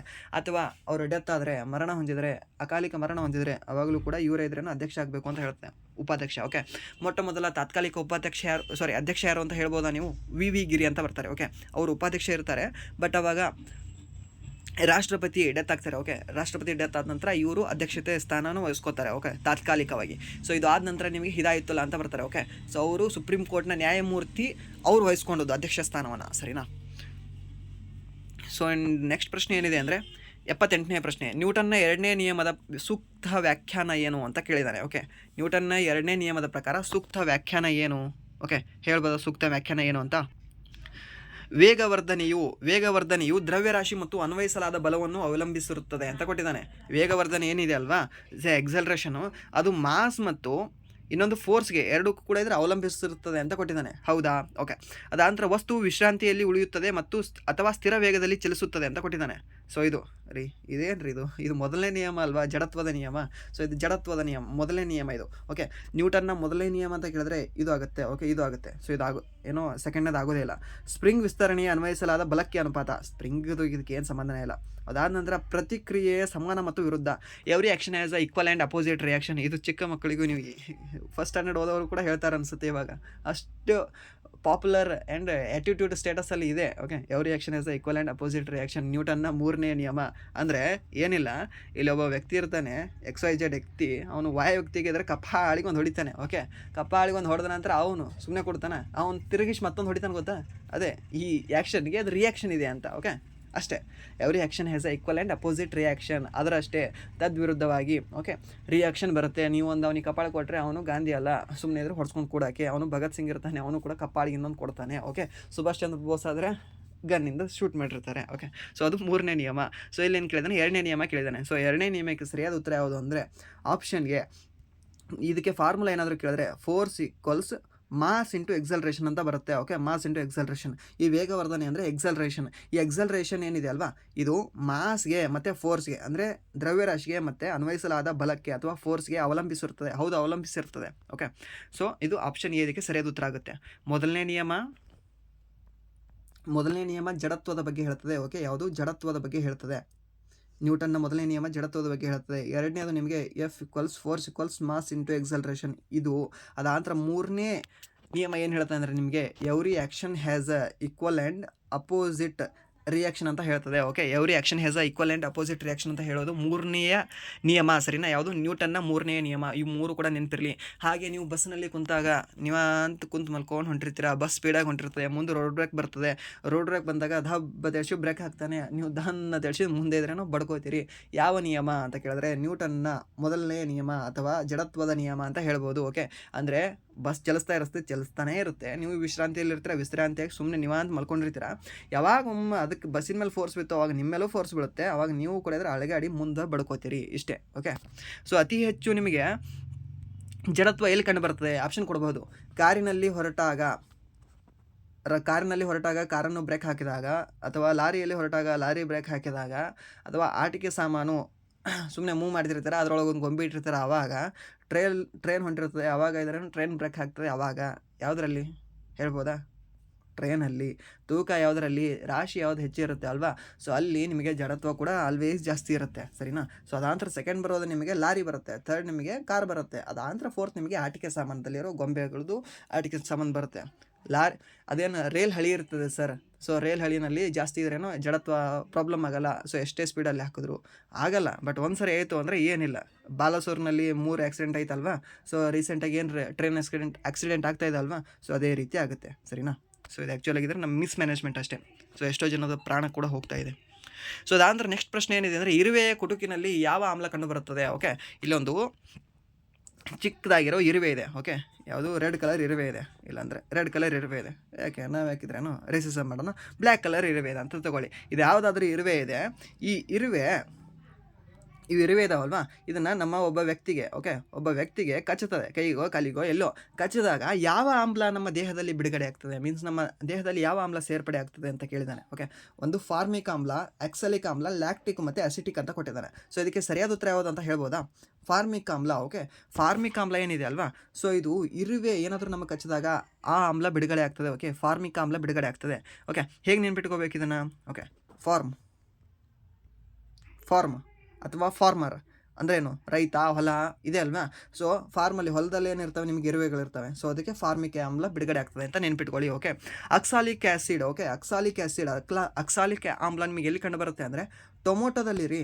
ಓಕೆ, ಟೊಮೊಟೊ ಮತ್ತು ಪಾಲಕದಲ್ಲಿ. ಪಾಲಕ್ ಪಲ್ಯ ತಿಂತೀರಿ ಗೊತ್ತಾ? ನೀವೇನಾದರೂ ನಮ್ಮ ಉತ್ತರ ಕರ್ನಾಟಕ ಸೈಡ್ ಆಗಿದ್ದರೆ ನಿಮಗೆ ಇದೆಲ್ಲ ಅರ್ಥ ಆಗುತ್ತೆ. ಪಾಲಕ್ ಪಲ್ಯ ಇದೆಯಲ್ಲ. ಓಕೆ, ಪಾಲಕ್ ಪಲ್ಯ ಮತ್ತು ಟೊಮೊಟೊ ತಿನ್ನೋದ್ರಿಂದ ನಿಮಗೆ ಅಕ್ಸಾಲಿಕ್ ಆ್ಯಸಿಡ್ ನಿಮಗೆ ಜಾಸ್ತಿ ಸ್ಟೋರ್ ಆಗುತ್ತೆ. ಸೊ ಕಿಡ್ನಿ ಸ್ಟೋನ್ ಯಾರಿಗಿದೆ ಅಲ್ವಾ? ಸೊ ನಿಮಗೆ ಯಾರಾದರೂ ನಿಮ್ಗೆ ಗೊತ್ತಿದ್ದವರಿಗೆ ಏನಾದರೂ ಹಿಂಗೆ ಪ್ರಾಬ್ಲಮ್ ಇದ್ದರೆ, ಏನು ಕಿಡ್ನಿ ಸ್ಟೋನ್ ಇದ್ದರೆ ಅವರಿಗೆ ಟೊಮೊಟೊ ಆ್ಯಂಡ್ ಯಾವುದು ಪಾಲಕ್ ಪಲ್ಯ ತಿನ್ನೋದು ಸಜೆಸ್ಟ್ ಮಾಡಬೇಡಿ. ಅವರಿಗೆ ತಿನ್ನಬೇಡಿ ಅಂತಲೇ ಸಜೆಸ್ಟ್ ಮಾಡಿ. ಓಕೆನಾ? ಸೊ ಇದು ತಿನ್ನೋದ್ರಿಂದ ಸಲ್ಫೇಟ್. ಓಕೆ, ಆಕ್ಸಲಿಕ್ ಇದ್ರೇನು ಕಲ್ಲುಗಳಾಗ್ತವೆ. ಓಕೆ, ಆ ಕಲ್ಲುಗಳೇನಾಗ್ತಾವಲ್ವ ಕಿಡ್ನಿ ಸ್ಟೋನು, ಅದರಲ್ಲಿ ಯಾವ ಒಂದು ಆಮ್ಲ ಯಾವುದೋ ಒಂದು ಧಾತು ಕಂಡು ಬರ್ತದೆ, ಇದೇ ಆಕ್ಸಲಿಕ್ ಕಂಡು ಬರ್ತದೆ. ಓಕೆ, ಆಕ್ಸಲಿಕ್ ಕಂಡು ಬರ್ತದೆ, ನೆನಪಿರಲಿ. ಸೊ ಅದಕ್ಕೆ ಇವೆರಡು ಕೂಡ ತಿನ್ನಬಾರ್ದು ಅವರು ಜಾಸ್ತಿ. ಅದಾದ ನೆಕ್ಸ್ಟ್ ಲ್ಯಾಕ್ಟಿಕ್ ಆಮ್ಲ ಅಂತ ಬರ್ತದೆ. ಓಕೆ, ಇವಾಗ ಮೊಸರು ಹುಳಿ ಆಗ್ತದೆ, ಯಾವ ಆಮ್ಲ? ಇದೇ ಲ್ಯಾಕ್ಟಿಕ್ ಆ್ಯಸಿಡೇ ಕಾರಣ ಅದಕ್ಕೆ. ಹಾಲಿನಲ್ಲಿರುವ ಆಮ್ಲ ಯಾವುದು? ಇದೇ ಲ್ಯಾಕ್ಟಿಕ್ ಆಸಿಡ್. ತಾಯಿಯ ಈ ಹಾಲಿನಲ್ಲಿರುವ ಆಮ್ಲ ಯಾವುದು? ಇದೇ ಲ್ಯಾಕ್ಟಿಕ್ ಆ್ಯಸಿಡ್. ಓಕೆ, ಸೊ ಇದೆಲ್ಲದರಲ್ಲೂ ಕೂಡ ನಿಮಗೆ ಲ್ಯಾಕ್ಟಿಕ್ ಆ್ಯಸಿಡೇ ಕಂಡು ಬರ್ತದೆ. ಓಕೆ, ಲ್ಯಾಕ್ಟಿಕ್ ಆ್ಯಸಿಡ್ ಎಲ್ಲಿ ಅಂದರೆ ಹಾಲು ಅಂತ ಬಂದಾಗ ನಿಮಗೆ ಲ್ಯಾಕ್ಟಿಕ್ ಆ್ಯಸಿಡ್ ನೆನಪು ಬರಲೇಬೇಕು. ಓಕೆ, ನೆಕ್ಸ್ಟ್ ಏನಂದರೆ ಅಸಿಟಿಕ್ ಆ್ಯಸಿಡ್ ಅಂತ ಬರ್ತದೆ. ಈ ಅಸಿಟಿಕ್ ಆ್ಯಸಿಡ್ ಯಾವುದು ಅಂದರೆ ವಿನೆಗರ್ದಲ್ಲಿ. ಓಕೆ, ವಿನೆಗರ್ ಅಂತ ಬರುತ್ತೆ. ಈ ವಿನೆಗರ್ದಲ್ಲಿ ಯಾವ ಆಮ್ಲ ಕಂಡುಬರ್ತದೆ ಅಂತ ಕೇಳ್ತಾನೆ. ಇದೇ ಅಸಿಟಿಕ್ ಆ್ಯಸಿಡ್ ನಿಮಗೆ ವಿನೆಗರ್ದಲ್ಲಿ ಕಂಡುಬರ್ತದೆ. ಓಕೆ, ಸೊ ಪ್ರಶ್ನೆನ ಕೇಳ್ತಾನೆ, ಅದಕ್ಕೆ ನೆನ್ಪಿಟ್ಕೊಳ್ಳಿ. ಹಾಗೆ ನಿಮಗೆ ಯಾವುದು ಹುಣಸೆ ಹಣ್ಣಿನಲ್ಲಿ ಅಂದರೆ ಹುಂಚಿಕಾಯಿ ರೀ ನಮ್ಮ ಕಡೆ ಹೇಳೋದಾದರೆ, ಈ ಹುಣಸೆ ಹಣ್ಣಿನಲ್ಲಿ ಕಂಡುಬರುವ ಆಮ್ಲ ಯಾವುದು ಅಂದರೆ ನಿಮಗೆ ಟಾರ್ಟರಿಕ್ ಆಮ್ಲ ಅಂತ ಬರ್ತದೆ. ಓಕೆ, ಟಾರ್ಟರಿಕ್ ಆಮ್ಲ ಅಂತ ಬರ್ತದೆ. ನಾನು ಕತೆ ಹೇಳ್ತಾ ಇಲ್ಲ, ನಿಜವಾಗ್ಲೂ ಹೇಳ್ತಾ ಇದ್ದೀನಿ. ಇದು SIನಲ್ಲಿ ಕೇಳಿರೋದು. ನೀವೇನು ಆರ್ ಪಿ ಎಫ್ ಯಾವುದು ನೀವು ಕಾನ್ಸ್ಟೇಬಲ್ ಹಾಕಿದ್ರಲ್ವಾ, ನಿಮ್ಮ ಕಾನ್ಸ್ಟೇಬಲ್ ಮೇಲೆ ಇರೋ ಹೆಡ್ ಯಾರು? SI ಅಲ್ವಾ, ಸಬ್ ಇನ್ಸ್ಪೆಕ್ಟರ್. ಆ ಸಬ್ ಇನ್ಸ್ಪೆಕ್ಟರ್ ಪ್ರಶ್ನೆ ಕೇಳಿರೋದು ರೀ, ಎಕ್ಸಾಮಲ್ಲಿ ಕೇಳಿರೋದು ಇದು ಪ್ರಶ್ನೆ ಎಲ್ಲ. ಓಕೆನಾ, ಸೊ ಅದಕ್ಕೆ ಹೇಳ್ತಾ ಇದ್ದೀನಿ, ಸೀರಿಯಸ್ ಆಗಿ ತೊಗೊಂಡು ಕೇಳಿ. ಓಕೆನಾ, ಸೊ ಪ್ರಶ್ನೆ ಒಂದಲ್ಲ ಒಂದು ನಿಮಗೆ ಬಂದರೆ ಈ 20 ನಿಮಿಷ 30 ನಿಮಿಷ ಕ್ಲಾಸ್ ಕಳಿತೀರಲ್ವಾ, ಇದರಲ್ಲಿ ನಿಮ್ಗೆ ಒಂದು ಪ್ರಶ್ನೆ ಬಂದರೂ ಲಾಸ್ ಇಲ್ಲ. ನಾನು ಹೇಳ್ತಾ ಇದ್ದೀನಿ, ಒಂದು ಪ್ರಶ್ನೆ ಬಂದರೂ ಲಾಸ್ ಇಲ್ಲ. 40 ನಿಮಿಷ ನೋಡಿದ್ರಲ್ಲಿ ನಿಮಗೆ ಏನೋ ನಿಮ್ಗೆ 20 ಪ್ರಶ್ನೆ ಬರಬೇಕು ಅಂತ ಅದು ನೀವು ಎಕ್ಸ್ಪೆಕ್ಟೇಷನ್ ಇಟ್ಕೋಬಾರ್ದು. ಬಟ್ ಇದೆಲ್ಲ ಕಾನ್ಸೆಪ್ಟ್ ನಿಮ್ಗೆ ಅರ್ಥ ಆಗುತ್ತಲ್ವಾ, ಯಾಕಂದರೆ ಪ್ರಶ್ನೆ ನಿಮಗೆ ಎಲ್ಲಿಂದನೇ ಕೇಳ್ಬೋದು ರೀ. ಓಕೆ, ಇಡೀ ವರ್ಲ್ಡ್ ಇಷ್ಟು ದೊಡ್ಡದಿದೆ, ಇಲ್ಲಿ ಬೇಕಾದ್ರೆ ನಿಮ್ಗೆ ಪ್ರಶ್ನೆ ತಂದಿಸಿದ್ರೆ ಇಷ್ಟೊಂದು ಚಿಕ್ಕ ಎಕ್ಸಾಮಲ್ಲಿ ಕೇಳ್ಬೋದು ನಿಮಗೆ. ಅದಕ್ಕೆ ನಿಮಗೆ ಈ ಎಲ್ಲ ಹಳೆಯ ಪ್ರಶ್ನೆ ಪತ್ರಿಕೆಗಳು ಒಂದು ರೀತಿ ಹೇಗೆ ಅಂದರೆ ಗೈಡ್ ಮ್ಯಾಪ್ ಥರ ನಿಮಗೆ. ಓಕೆ, ಗೂಗಲ್ ಮ್ಯಾಪ್ ಥರ ಎಲ್ಲಿ ಹೋಗಬೇಕು ಅಂತ ಕರೆಕ್ಟಾಗಿ ಗೈಡ್ ಮಾಡುತ್ತೆ. ಸೊ ಅದಕ್ಕೆ ಹೇಳ್ತಾ ಇದ್ದೀನಿ, ಮಿಸ್ ಮಾಡ್ಕೋಬೇಡಿ. ಯಾಕಂದರೆ ಏನು ಹೇಳ್ತಾ ಇದ್ದೆ ನೀವು ಅಂತ ಇದ್ರೇನು ಬಿಡೋದೇ ಜಾಸ್ತಿ ಆಗುತ್ತೆ. ನೀವು ಒಂದ್ಸರಿ ನೀವು ನನಗೆ ಫಾಲೋ ಮಾಡ್ಕೋದು ಬನ್ನಿ ನೀವು. ಓಕೆ, ಮೀನ್ಸ್ ಏನೋ ಹೇಳೋದನ್ನ ಕೇಳಿ, ನನಗೆ ಅಂತಲ್ಲ, ನೀವು ಯಾರಿಗಾದರೂ ಫಾಲೋ ಮಾಡಿ, ಬಟ್ ಅವ್ರು ಹೇಳೋದನ್ನ ಕರೆಕ್ಟಾಗಿ ಕೇಳ್ಕೊಳ್ಳಿ. ಓಕೆ, ಇದು ಯೂಸ್ ಇಲ್ಲ ನಿಮಗೆ. ಯಾವುದೋ ಒಂದು ಚಿಕ್ಕ ಯಾವುದೋ ಒಂದಿದ್ರೆ ಟಾಪಿಕ್ ಇರುತ್ತೆ. ಓಕೆ, ಅದು ನಿಮಗೆ ಭಾಳ ಚಿಕ್ಕದಾಗಿ ಕಾಣಿಸುತ್ತೆ, ಬಟ್ ಎಕ್ಸಾಮಿನರ್ಗಿದ್ರೆ ಅದು ಭಾಳ ದೊಡ್ಡದಾಗಿ ಕಾಣಿಸಿರುತ್ತೆ, ಅದನ್ನು ಕ್ವಶನ್ ತೆಗೆದಿರ್ತಾನೆ. ಓಕೆ, ಆ ರೀತಿ ಆಗುತ್ತೆ. ಹಾಗೆ ನಿಮಗೆ ಮತ್ತು ಯಾವುದು ಲಿಂಬೆ ಹಣ್ಣಿನಲ್ಲಿ. ಓಕೆ, ಲಿಂಬೆ ಹಣ್ಣಿನಲ್ಲಿ ನಿಮ್ಗೆ ಯಾವುದು ಆಮ್ಲ ಕಂಡುಬರುತ್ತೆ? ಸಿಟ್ರಿಕ್ ಆಮ್ಲ ಕಂಡುಬರುತ್ತೆ. ಓಕೆ, ಸಿಟ್ರಿಕ್ ಆಮ್ಲ ಕಂಡುಬರುತ್ತೆ. ಹಾಗೆ ನಿಮಗೆ ಸೇಬು ಹಣ್ಣಿನಲ್ಲಿ, ಸೇಬು ಆ್ಯಪಲ್ ಅಂತ ಕರಿತೀರ. ಓಕೆ, ಅಥವಾ ಬೇರೆ ಕೂಡ ಕರಿಬೋದು ನೀವು, ಅದಕ್ಕೆ ಹೆಸರು. ಈ ಸೇಬುದಲ್ಲಿ ಕಂಡುಬರೋ ಆಮ್ಲ ಯಾವುದಂದರೆ ಮಾಲಿಕ್ ಆ್ಯಸಿಡ್ ಅಂತ ಕಂಡುಬರುತ್ತೆ. Okay, Malik ಸೇಬುದೇನಾ? Okay, Malik acid ಎಲ್ಲಿ ಕಂಡುಬರುತ್ತೆ ಅಂದರೆ ನಿಮ್ಗೆ ಸೇಬುದಲ್ಲಿ ಕಂಡುಬರುತ್ತೆ. ಓಕೆನಾ, ಮತ್ತು ಗ್ಲೂಟೆಮಿಕ್ ಆ್ಯಸಿಡ್ ಅಂತ ಕಂಡುಬರುತ್ತೆ. ಓಕೆ, ಗ್ಲೂಟೆಮಿಕ್ ಆ್ಯಸಿಡ್ ಅಂತ ಕಂಡುಬರುತ್ತೆ ಎಲ್ಲಿ ಅಂದರೆ ಗೋಧಿನಲ್ಲಿ ಕಂಡುಬರುತ್ತೆ. G ಫಾರ್ ಗೋಧಿ, G ಫಾರ್ ಗ್ಲೂಟೆಮಿಕ್ ಆ್ಯಸಿಡ್. ಓಕೆ, ಇದು ಕೂಡ ನೆನಪಿರಲಿ. ಹಾಗೆ ನಿಮಗೆ ಮತ್ತೆ ಆ್ಯಸಿಡ್ ಹೇಳ್ಬೋದು ನಿಮಗೆ magnesium hydroxide. Okay, magnesium hydroxide, milk of magnesium ಅಂತ ಕೂಡ ಕರಿಬೋದು. ಮ್ಯಾಗ್ನೇಷಿಯಂ ಹೈಡ್ರಾಕ್ಸೈಡ್ಗೆ ಕರೆಯುವ ಇನ್ನೊಂದು ಹೆಸರು ಯಾವುದು ಅಂತ ಕೇಳಿದ್ರೆ ನಿಮಗೆ ಮಿಲ್ಕ್ ಆಫ್ ಮ್ಯಾಗ್ನೇಷಿಯಂ ಅಂತ ಹೇಳಿ. ಓಕೆ, ಇದು ಎಲ್ಲಿ ಯೂಸ್ ಆಗುತ್ತೆ ಅಂದರೆ ನಿಮಗೆ ಎಸಿಡಿಟಿ ಆಗುತ್ತೆ ಗೊತ್ತಾ, ಹೀಗೆ ಒಂಥರ ಹೀಗಿದ್ರೇನು ಗಂಟ್ಲೆಲ್ಲ ತ್ರಾಸ ಆಗ್ತಿರ್ತದೆ. ಅದಾದ ಹೊಟ್ಟೆಯಿಂದ ಒಂದು ಗ್ಯಾಸ್ ಇದ್ರೇನೋ ಬಾಯಿಂದ ಬರ್ತಿರ್ತದೆ. ಓಕೆ, ಅದಾಂತರ ಜಾಸ್ತಿ ಇದ್ರೆ ನಿಮಗೆ ಎಸಿಡಿಟಿ ಆಗಿದೆ, ಇದು ತೊಗೊಂಡು ಕುಡಿ ಅಂತ ಹೇಳ್ತಾರೆ ಗೊತ್ತಾ. ಆ ಔಷಧದಲ್ಲಿ ಅಥವಾ ಆ ಟ್ಯಾಬ್ಲೆಟಲ್ಲಿ ನಿಮ್ಗೆ ಏನಿರುತ್ತೆ ಅಂದರೆ ಇದೇ ಮಿಲ್ಕ್ ಆಫ್ ಮ್ಯಾಗ್ನೇಷಿಯಂ ಅಥವಾ ಮ್ಯಾಗ್ನೇಷಿಯಂ ಹೈಡ್ರಾಕ್ಸೈಡ್ ಇರುತ್ತೆ. ಇದರ pH ಮೌಲ್ಯ ಎಷ್ಟಿರುತ್ತೆ ಅಂದರೆ pH ಮೌಲ್ಯ ಅತಿ ಹೈಯೆಸ್ಟ್ ಇದೆ, ಇದರದೇ 14 ಇದೆ ನೋಡಿ. ಅಂದರೆ ಬೇಸಲ್ಲಿ ಅತಿ ಹೆಚ್ಚಿಗೆ ಇರುವ pH ಮೌಲ್ಯ ಹೊಂದಿರುವ ಒಂದು ಸಂಯುಕ್ತ ಯಾವುದು ಅಂದರೆ ನಿಮಗೆ ಮ್ಯಾಗ್ನೇಷಿಯಂ ಹೈಡ್ರಾಕ್ಸೈಡ್. ನೆನಪಿರಲಿ. ಓಕೆ, ಕೇಳ್ತಾನೆ. ಓಕೆ, ಅದಾದ ನಂತರ ನೆಕ್ಸ್ಟ್ ಇದರಲ್ಲಿ ಆ್ಯಸಿಡಲ್ಲಿ ನಿಮ್ಗೆ ಹೇಳೋದಾದರೆ ಎಲ್ಲ ಆ್ಯಸಿಡಲ್ಲೂ ನಿಮಗೆ ಯಾವ ಧಾತು ಕಂಡು ಬರ್ತದೆ ಅಂತ ಕೇಳ್ತಾನೆ. ಓಕೆ, ಎಲ್ಲ ಆ್ಯಸಿಡಲ್ಲಿ ನಿಮಗೆ ಹೈಡ್ರೋಜನ್ ಕಂಡು ಬರುತ್ತೆ. ಯಾವುದೇ ಆ್ಯಸಿಡ್ ತೊಗೋರಿ, ಯಾವುದೇ ಆ್ಯಸಿಡ್ದು ನೀವು ಸೂತ್ರ ಬರೀರಿ. ಓಕೆ, ಇವಾಗ ಹೈಡ್ರೋಕ್ಲೋರಿಕ್ ಆ್ಯಸಿಡ್ ರೀ. Okay, HCl hydrochloric acid, hydrogen ಇದೆಯಲ್ವಾ. ಅದಾದ ನಂತರ sulphuric acid. Okay, sulphuric acid H2SO4 H ಇದೆ ಅಲ್ವಾ. ಮತ್ತು ನೀವು ಬೇರೆ ವಾಟೆವರ್ ನೀವು ಇದ್ರೇನೋ ಎಕ್ಸಾಂಪಲ್ ತೊಗೊಳ್ಳಿ ಆ್ಯಸಿಡ್ಗೆ, ಅದರಲ್ಲಿ ನಿಮಗೆ ಹೈಡ್ರೋಜನ್ ಕಂಡು ಬಂದೇ ಬರುತ್ತೆ. ಇದು ಕೇಳ್ತಾನೆ. ಇದೇ ರೀತಿ ನಿಮಗೆ ಇದ್ರೇನೋ ಸೆಂಟ್ರಲ್ ಗೌರ್ಮೆಂಟಲ್ಲಿ ಕೇಳೋ ಪ್ರಶ್ನೆಗಳು. ಓಕೆ, ಸೊ ಇದನ್ನು ನೆನ್ಪಿಟ್ಕೊಳ್ಳಿ. ಹಾಗೆ ಅದು ಆದ ನಂತರ ನೆಕ್ಸ್ಟ್ ಪ್ರಶ್ನೆ ಏನಿದೆ ಅಂದರೆ ಮಚ್ಚೆಯುಳ್ಳ ಜಿಂಕೆಗಳು ಯಾವ ಕಾಡಿನಲ್ಲಿ ಕಂಡುಬರುತ್ತವೆ ಅಂತ ಕೇಳಿದ್ದಾನೆ. ಓಕೆ, ಮಚ್ಚೆಯುಳ್ಳ ಜಿಂಕೆಗಳು ಯಾವ ಕಾಡಿನಲ್ಲಿ ಕಂಡುಬರುತ್ತವೆ? ಪತನಶೀಲ ಕಾಡು, ಪರ್ವತ ಕಾಡು, ಮತ್ತು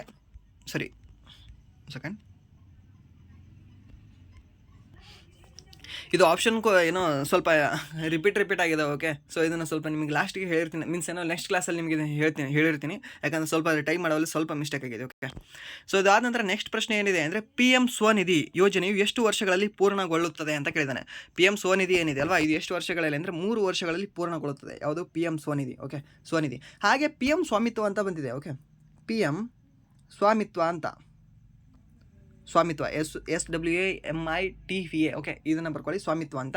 ಆ PM ಸ್ವಾಮಿತ್ವ ಎದಕ್ಕೆ ಅಂದರೆ, ಇವಾಗ ಆ ಒಂದು ಭೂಮಿಯ ಅಥವಾ ಒಂದು ಪ್ರದೇಶದ ಯಾರು ಮಾಲೀಕರಿರ್ತಾರಲ್ವ, ಆ ಮಾಲೀಕರಿಗೆ ನೀವೇ ಮಾಲೀಕರಿದ್ದೀರಪ್ಪ, ನೀವೇ ಇದರ ಸ್ವಾಮಿ ಇದ್ದೀರಿ, ಇದರ ಒಡೆತನ ನಿಮಗೆ ಇದೆ ಅಂತ ಅವರಿಗೆಲ್ಲ ಇದ್ರೇನೋ ಮನೆಗೆ ಹೋಗಿ ಅವರಿಗೆ ಆ ಹಕ್ಕು ಪತ್ರಗಳನ್ನು ವಿತರಿಸುವುದು, ಅದು PM ಸ್ವಾಮಿತ್ವ ಯೋಜನೆ. ಓಕೆ, ಇದನ್ನು ರೀಸೆಂಟಾಗಿ ಒಂದು 4-5 ಎಕ್ಸಾಮಲ್ಲಿ ಕೇಳಿದ್ದಾನೆ.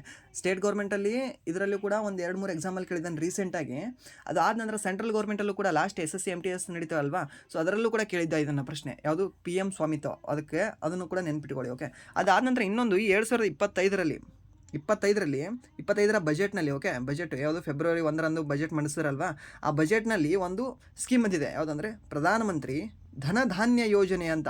ಈ ಪ್ರಧಾನಮಂತ್ರಿ ಧನಧಾನ್ಯ ಯೋಜನೆ ಎಷ್ಟು ಜಿಲ್ಲೆಗಳಿಗೆ ಸೀಮಿತಗೊಳಿಸಲಾಗಿದೆ, ಎಷ್ಟು ಜಿಲ್ಲೆಗಳಲ್ಲಿ ಅನುಷ್ಠಾನಗೊಳಿಸಲಾಗ್ತದೆ ಅಂತ ಕೇಳಿದ್ರೆ 100 ಜಿಲ್ಲೆಗಳಲ್ಲಿ, ಓಕೆ, ಭಾರತ ದೇಶಾದ್ಯಂತ 100 ಜಿಲ್ಲೆಗಳಲ್ಲಿ ಇದನ್ನು ಅನುಷ್ಠಾನಗೊಳಿಸಲು ಸ್ಟಾರ್ಟ್ ಮಾಡಿದ್ದಾರೆ. ಅದಾದ ನಂತರ ಮಕಾನ್ ಯೋಜನೆ ಅಂತ ಬಂದಿದೆ, ಇದೇ ಬಜೆಟ್ನಲ್ಲಿ ಮಂಡಿಸಿದ್ದಾರೆ. ಓಕೆ, ಯಾವುದಂದರೆ ಮಕಾನ್ ಯೋಜನೆ ಅಂತ. ಓಕೆ, ಮಕಾನ್ ಯೋಜನೆ, ಮಕಾನ್ ಪ್ರಾಜೆಕ್ಟ್ ಎಲ್ಲಿ ಅಂದರೆ ಬಿಹಾರದಲ್ಲಿ. ಓಕೆ, ಮಕಾನ್ ಪ್ರಾಜೆಕ್ಟ್ ಎಲ್ಲಿ ಆರಂಭ ಮಾಡಲು ಉದ್ದೇಶಿಸಿದ್ದಾರೆ ಅಂತ ಕೇಳಿದ್ರೆ ಬಿಹಾರದಲ್ಲಿ ಅಂತ ಹೇಳಬೇಕಾಗುತ್ತೆ. ಓಕೆ, ಬಿಹಾರದಲ್ಲಿ ನಿಮಗೆ ಮಕಾನ್ ಯೋಜನೆ ಸ್ಟಾರ್ಟ್ ಮಾಡಿದ್ದಾರೆ. ಹಾಗೆ ಬ್ರ್ಯಾಂಡ್ ವಿಡ್ತ್, ಎಲ್ಲ ಶಾಲೆಗಳಿಗೂ ಕೂಡ ನಿಮಗೆ ಬ್ರ್ಯಾಂಡ್ ವಿಡ್ತ್ ಮತ್ತು ಅಟಲ್ ಟಿಂಕರಿಂಗ್ ಲ್ಯಾಬ್ಗಳನ್ನು ಸೃಷ್ಟಿ ಮಾಡುವ ಪ್ಲ್ಯಾನ್ ಕೂಡ ಹೊಂದಿದ್ದಾರೆ. ಇವೆಲ್ಲ 2025 ಮತ್ತು 2026ರ ಬಜೆಟ್ನಲ್ಲಿ ನೆನಪಿರಲಿ ಇವೆಲ್ಲ ಕೂಡ. ಓಕೆ, ಆ್ಯಂಡ್ ದೆನ್ ನೆಕ್ಸ್ಟ್ 83ನೇ ಪ್ರಶ್ನೆ, ಮೀನ್ಸ್ ಈ ಕ್ಲಾಸಿನ 13ನೇ ಪ್ರಶ್ನೆ ಯಾವುದು ಅಂದರೆ, ಭಾರತದಲ್ಲಿ ವಹಾಬಿ ಚಳುವಳಿಯ ನಾಯಕ ಯಾರು ಅಂತ ಕೇಳಿದ್ದಾರೆ. ವಹಾಬಿ ಚಳುವಳಿಯ ನಾಯಕ ಯಾರು ಅಂದರೆ ಸೈಯದ್ ಅಹ್ಮದ್ ಬರೇಲ್ವಿ ಅಂತ ಬರ್ತಾರೆ.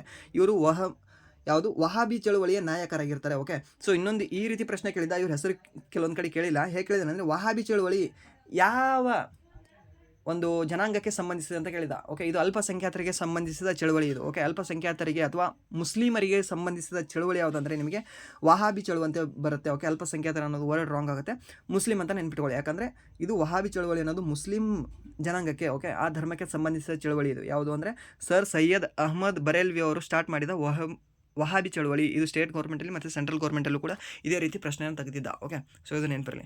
ಅದಾದ್ರೆ ಸರ್ ಸೈಯದ್ ಅಹಮದ್ ಖಾನ್ ಅಂತ ಬರ್ತಾರೆ. ಇಲ್ಲಿ ಕನ್ಫ್ಯೂಷನ್ ಆಗಕ್ಕೆ ಹೋಗಬೇಡಿ. ಓಕೆ, ಇಲ್ಲಿ ಬರೇಲ್ವಿ ಏನಿದೆ ಅಲ್ವಾ, ಇವ್ರು ಮಾತ್ರ ಇಲ್ಲಿ ವಹಾಬಿಗೆ, ಇಲ್ಲಿ ಅಹಮದ್ ಖಾನ್ ಅವರವರಲ್ಲ. ಮತ್ತು ಶಾ ವಲಿಯಲ್ಲ ಅಂತಿದೆ, ಇವರು ಕೂಡ ಅಲ್ಲ. ಜಮಾತ್ ಅಹಮದ್ ಖಾನ್ ಅಂತ ಇವರು ಕೂಡ ಅಲ್ಲ. ಓಕೆ, ಆ್ಯಂಡ್ ಅದಾದ ನಂತರ ನೆಕ್ಸ್ಟ್ ಪ್ರಶ್ನೆ ಏನಿದೆ ಅಂದರೆ, ಪರದೆಯ ಮೇಲೆ ರೂಪುಗೊಂಡ ಚಿತ್ರಗಳನ್ನು ಹೀಗೆ ಕರೆಯಲಾಗುತ್ತದೆ. ಪರದೆಯ ಮೇಲೆ ಏನು ಸ್ಕ್ರೀನ್ ಮೇಲೆ ಇದ್ರೇನೋ ಚಿತ್ರಗಳು ರೂಪುಗೊಳ್ತಾವಲ್ವಾ, ಸ್ಕ್ರೀನ್ ಮೇಲೆ ರೂಪುಗೊಳ್ಳುವ ಚಿತ್ರಗಳನ್ನು ನಾವೇನಂತ ಕರೆಯಲಾಗ್ತದೆ ಅಂತ ಕೇಳಿದ್ದಾರೆ. ಓಕೆ, ಕಾಲ್ಪನಿಕ ಅಂದರೆ ವರ್ಚುವಲ್ ಅಂತ ಹೇಳಿದ್ದಾನೆ. ಅದಾನಂತರ ವಾಸ್ತವ ಅಂದರೆ ನಿಜವಾಗಿದ್ದು ಅಂತ ಹೇಳಿದ್ದಾನೆ. ಕೆಲವು ಸಂದರ್ಭಗಳಲ್ಲಿ ನಿಜ ಅಂತೆ. ಅದಾನಂತರ ಯಾವಾಗಲೂ ಕೂಡ ಇದ್ರೆ ನಿಜವಾಗಿದ್ದು ಅಂತ ಕೊಟ್ಟಿದ್ದಾನೆ. ಓಕೆ, ಯಾವುದು ಅಂತ ಹೇಳ್ಬೋದಾ, ಹೇಳಿ ನೋಡೋಣ. ಯಾವಾಗಲೂ ನಿಜವಾಗಿದ್ದಿರ್ತವೆ. ಓಕೆ, ಯಾವಾಗಲೂ ನಿಜವಾಗಿದ್ದಿರ್ತವೆ ಮೀನ್ಸ್ ಪರದೆ ಅಂತಂದರೆ ಇದು ಕನ್ನಡದಲ್ಲಿ ವರ್ಡ್ ನೆನ್ಪಿಟ್ಕೊಳ್ಳೋಕ್ಕಿಂತ ಸ್ಕ್ರೀನ್ ಅಂತ ನೆನ್ಪಿಟ್ಕೊಳ್ಳಿ. ಓಕೆ, ಸ್ಕ್ರೀನ್ ಅಂತ. ಓಕೆ, ಸ್ಕ್ರೀನ್ ಮೇಲೆ ಯಾವುದೇ ಒಂದು ಚಿತ್ರ ರೂಪುಗೊಳ್ಳಿ ಅದು ಆಲ್ವೇಸ್ ನಿಜವಾಗಿಯೇ ಇರ್ತದೆ. ಓಕೆ, ಆಲ್ವೇಸ್ ನಿಜವಾಗಿಯೇ ಇರ್ತದೆ.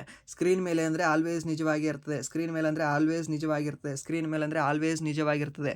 ಇದನ್ನು ನೆನ್ಪಿಟ್ಕೊಳ್ಳಿ. ಯಾಕೆ ಅಂದರೆ ಇದನ್ನು ಕೇಳಿದಾನೆ ರೀ. ಓಕೆ, ಇದು ಫಿಸಿಕ್ಸಲ್ಲಿ ನಿಮಗೆ ಜಾಸ್ತಿ ಈ ಪ್ರಶ್ನೆಯನ್ನು ಕೇಳಿದಾನೆ ಅಂದರೆ ಇದೇ ಪ್ರಶ್ನೆಯನ್ನು ಕೇಳಿದಾನೆ ಅನಿಸುತ್ತೆ ನನಗನ್ಸೋ ಮಟ್ಟಿಗೆ. ಯಾಕಂದರೆ ಸೆಂಟ್ರಲ್ ಗೌರ್ಮೆಂಟಲ್ಲಿ ಈ ಪ್ರಶ್ನೆ ಭಾಳ ಸರಿ ರಿಪೀಟ್ ಆಗಿದೆ. ನಾನು ಯಾವ್ಯಾವ ಪ್ರಶ್ನೆ ಪತ್ರಿಕೆಗಳನ್ನು ನಾನು ಅನಾಲಿಸಿಸ್ ಮಾಡ್ತಿರ್ತೀನಿ ಅಲ್ವಾ, ಮೀನ್ಸ್ ನಾಟ್ ಆ ಯೂಟ್ಯೂಬಲ್ಲಿ, ಮೀನ್ಸ್ ಜಸ್ಟ್ ನಾನು ಪರ್ಸ್ನಲಾಗಿ ನಾನು ಯಾವುದನ್ನು ನೋಡ್ತಾ ಇರ್ತೀನಿ ಅಲ್ವಾ. ಸೊ ಆ ಮ್ಯಾಕ್ಸಿಮಮ್ ಪ್ರಶ್ನೆ ಪತ್ರಿಕೆಗಳಲ್ಲಿ ಸೆಂಟ್ರಲ್ ಗೌರ್ಮೆಂಟ್ ಪ್ರಶ್ನೆ ಪತ್ರಿಕೆಗಳಲ್ಲಿ ಈ ಪ್ರಶ್ನೆ ರಿಪೀಟ್ ಆಗಿ ಹೋಗಿರುತ್ತೆ. ನೀವು SSC MTS ಈ ವರ್ಷದ್ದು ರಿಪೀಟೆಡ್ ಮಾಡ್ಕೊಳ್ಳಿ, ಈ ಪ್ರಶ್ನೆ ಬಂದಿರುತ್ತೆ. 2022ರಲ್ಲಿ ಮಾಡ್ಕೊಳ್ಳಿ, ಬಂದಿರುತ್ತೆ. CHSL ಮಾಡ್ಕೊಳ್ಳಿ, ಅಲ್ಲಿ ಬಂದಿರುತ್ತೆ. CGLಲ್ಲಿ ಅಲ್ಲಿ ಬಂದಿರುತ್ತೆ. ಸ್ಟೇಟ್ ಗೌರ್ಮೆಂಟ್ ನಿಮಗೆ FDA ಲೆವೆಲ್ಲು ಮತ್ತು SDA ಲೆವೆಲು ಅಲ್ಲಿ ಬಂದಿರುತ್ತೆ. ಓಕೆ, ಈ ಪ್ರಶ್ನೆ ಏನೋ ಲವ್ ಇದೆ ಈ ಪ್ರಶ್ನೆ ಮೇಲೆ ಜಾಸ್ತಿ ಕೇಳ್ತಾನೆ. ಅದು ಇದೇ ಪ್ರಶ್ನೆ ರೀ. ಅಂದರೆ ಸ್ಕ್ರೀನ್ ಮೇಲೆ ರೂಪುಗೊಳ್ಳುವ ಚಿತ್ರಗಳನ್ನು ಏನೆಂದು ಕರೆಯಲಾಗುತ್ತದೆ ಅಂದರೆ ಅದು ನಿಜವಾದ ಸ್ಕ್ರೀನ್ ಚಿತ್ರಗಳಾಗಿರ್ತವೆ ಅಂತಲೇ ಕೊಟ್ಟಿರ್ತಾನೆ. ಓಕೆ, ನಿಜವಾದದ್ದೇ, ಆಲ್ವೇಸ್ ರಿಯಲ್. ಓಕೆ, ನೆನಪಿರಿ, ನಿಮಗೆ ಕನ್ಫ್ಯೂಷನ್ ಆಗೋದು ಬೇಡ. ಅದು ಟೆಂಪ್ರರಿ ಆಗಿರಲ್ಲ. ಹೇಗೆ ನೆನ್ಪಿಟ್ಕೋಬೇಕು, ಇವಾಗ ನಾನು ಸ್ಕ್ರೀನ್ ನೋಡ್ತಾ ಇದ್ದೀರಲ್ವಾ, ಮೊಬೈಲ್ ಸ್ಕ್ರೀನ್ ನೋಡ್ತಾ ಇದ್ದೀರಲ್ವಾ, ಸೊ ಮೊಬೈಲ್ ಸ್ಕ್ರೀನ್ ಮೇಲೆ ಎಲ್ಲ ಕರೆಕ್ಟ್ ನಿಜವಾದೇ ಬರ್ತಾ ಇದ್ದಾವಲ್ಲ. ಓಕೆ, ನಿಜವಾದೇ ಬರ್ತಾ ಇದ್ದಾವೆ, ಹೀಗೆ ನೆನ್ಪಿಟ್ಕೊಂಡ್ರು ಕೂಡ ಓಕೆ. ಆ್ಯಂಡ್ ಅದಾದ ನಂತರ ನೆಕ್ಸ್ಟ್ ಪ್ರಶ್ನೆ ಏನಿದೆ ಅಂದರೆ, ಪಾಕಿಸ್ತಾನದ 14ನೇ ಅಧ್ಯಕ್ಷರಾಗಿ ಆಸಿಫ್ ಅಲಿ ಜರ್ದಾರಿ ಯಾರು ಬದಲಾಯಿಸಿದ್ದಾರೆ? ಆಸಿಫ್ ಅಲಿ ಜರ್ದಾರಿಯನ್ನು ಯಾರು ಬದಲಾಯಿಸಿದ್ದಾರೆ ಅಂತ ಕೇಳಿದ್ದಾರೆ. ಓಕೆ, ಯಾರು ಬದಲಾಯಿಸಿದ್ದಾರೆ ಅಂದರೆ ಆರಿಫ್ ಅಲ್ವಿ. ಓಕೆ, ಆರಿಫ್ ಅಲ್ವಿ ಅವರಿಗೆ. ಓಕೆ, ಆರಿಫ್ ಅಲ್ವಿ ಅವರಿಗೆ. ಅದಾಂದ್ರೆ ಶಹಬಾಜ್ ಶರೀಫ್ ಯಾರು, PM ಅಥವಾ ಅಲ್ವಾ, ಯಾರ್ದು? ಪಾಕಿಸ್ತಾನದ್ದು. ಓಕೆ, ಪಾಕಿಸ್ತಾನದ್ದು ಅತ್ಯಂತ ಪ್ರಮುಖವಾದ ಪ್ರಶಸ್ತಿ ಯಾವುದು ಅಂದರೆ, ಅತ್ಯಂತ ದೊಡ್ಡದಾದ ನಾಗರಿಕ ಪ್ರಶಸ್ತಿ ಯಾವುದು ಅಂದರೆ ಪಾಕಿಸ್ತಾನ್ ಕಿ ನಿಶಾನಿ ಅಂತ ಬರ್ತದೆ. ಲೈಕ್ ನಮ್ಮ ಭಾರತ ದೇಶದಲ್ಲಿ ಹೇಗೆ ಭಾರತ ರತ್ನ ಇದೆ ಅಲ್ವಾ, ಭಾರತ ರತ್ನ ಭಾರತದಲ್ಲಿ ಹೇಗೆ ಶ್ರೇಷ್ಠ ಅಲ್ವಾ, ಹಾಗೆ ಪಾಕಿಸ್ತಾನದಲ್ಲಿ ಅತ್ಯಂತ ಶ್ರೇಷ್ಠವಾದ ಪ್ರಶಸ್ತಿ ಯಾವುದಂದ್ರೆ ಪಾಕಿಸ್ತಾನ್ ಕಿ ನಿಶಾನಿ.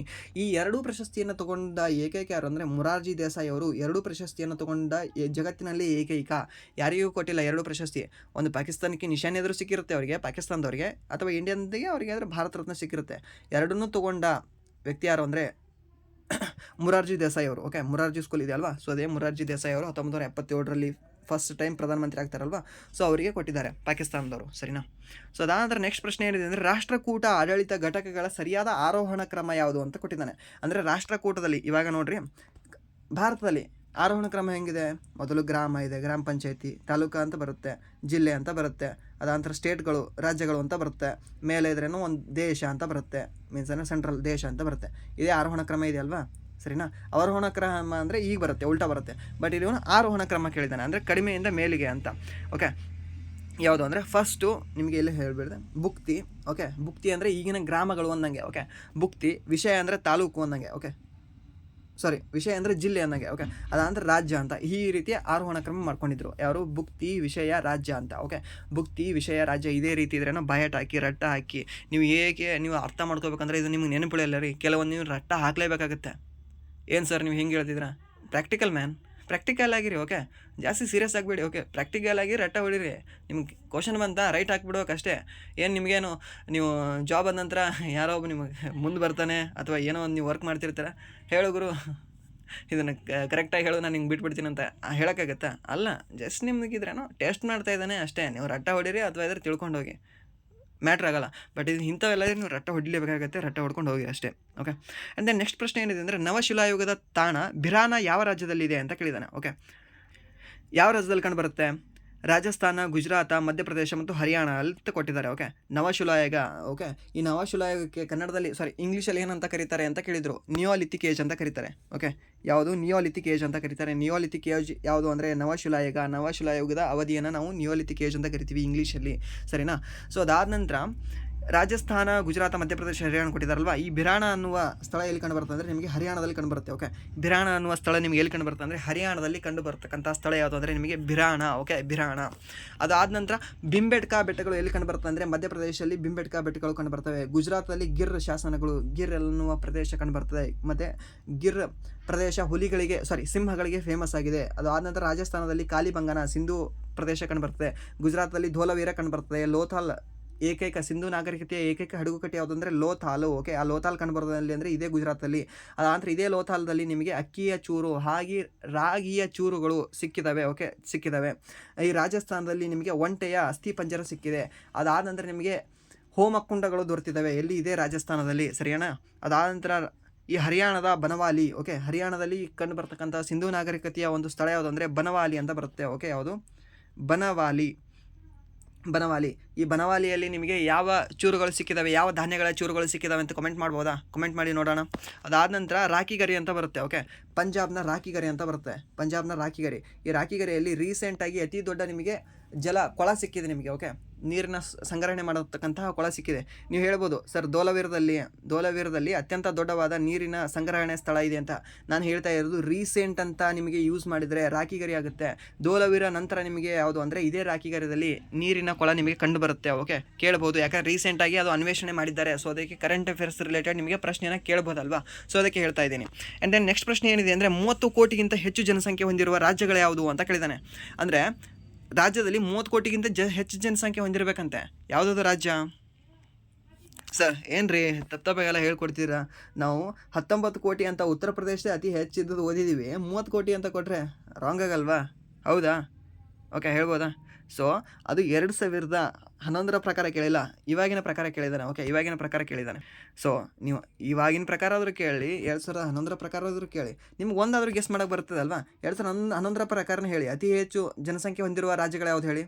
ಫಸ್ಟ್ UP ಬರುತ್ತೆ, ಸೆಕೆಂಡು MH ಮಹಾರಾಷ್ಟ್ರ ಬರುತ್ತೆ, ಥರ್ಡ್ ಬಿಹಾರ ಬರುತ್ತೆ, 4 ವೆಸ್ಟ್ ಬೆಂಗಾಲ್ ಬರುತ್ತೆ ಅಲ್ವಾ? ಸೊ ಇದರಲ್ಲಿ ಟಾಪ್ ಯಾವುದು 2-3 ಇದ್ದಾವೆ ನೋಡ್ಕೊಳ್ಳಿ. ಓಕೆ, UP ಇದೆ. ಓಕೆ, UP ಇದೆ. ಮಹಾರಾಷ್ಟ್ರ ಇದೆಯಾ? ಓಕೆ, ಮಹಾರಾಷ್ಟ್ರ ಇದೆ. ಇಲ್ಲಿ UP ಇದೆಯಾ? UP ಇಲ್ಲ. ಇಲ್ಲಿ UP ಇದೆಯಾ? ಓಕೆ. ಮಧ್ಯಪ್ರದೇಶ ಈ 4ರಲ್ಲಿ ನನಗೆ ಮಧ್ಯಪ್ರದೇಶ ಸಿಗ್ತಾ ಇಲ್ಲ, ಸೊ ಇದು ರಾಂಗು. ಸೊ ಮಹಾರಾಷ್ಟ್ರ ಇದೆ. Okay, right. ಪಶ್ಚಿಮ ಬಂಗಾಳ 4ನೇ ಸ್ಥಾನದಲ್ಲಿದೆ. ಇಲ್ಲಿ ಅದಕ್ಕೆ ಪ್ರಿಯಾರಿಟಿ ಇಲ್ಲಿದೆ ಅಲ್ಲ, ಯಾವುದು ಉತ್ತರ ಪ್ರದೇಶ ಮತ್ತು ಮಹಾರಾಷ್ಟ್ರ. ಇಲ್ಲಿ 30 ಕೋಟಿಗಿಂತ ಅತಿ ಹೆಚ್ಚು ಜನಸಂಖ್ಯೆ ಹೊಂದಿದೆ. ಅತಿ ಹೆಚ್ಚು ಜನಸಂಖ್ಯೆ ಹೊಂದಿರೋದು ಯಾವುದು ನಿಮಗೆ ಟಾಪ್ 4 ಅಂತಂದರೆ, ಒಂದು ನಿಮಗೆ UP, ಸೆಕೆಂಡ್ ನಿಮಗೆ MH, ಥರ್ಡ್ ನಿಮಗೆ ಬಿಹಾರು, 4 ನಿಮಗೆ ವೆಸ್ಟ್ ಬೆಂಗಾಲು. ಓಕೆ, ವೆಸ್ಟ್ ಬೆಂಗಾಲ್ ಅಂದರೆ ಪಶ್ಚಿಮ ಬಂಗಾಳ. ಇವು 4 ಕೂಡ ನಿಮಗೆ ಅತಿ ಹೆಚ್ಚು ಜನಸಂಖ್ಯೆ ಹೊಂದಿರುವ ರಾಜ್ಯಗಳು. ಅತಿ ಕಡಿಮೆ ಅಂತ ಕೇಳ್ಬೋದಲ್ಲ, ನಿಮಗೆ ಲಕ್ಷದಲ್ಲಿ ಕೇಳ್ಬೋದಲ್ಲ.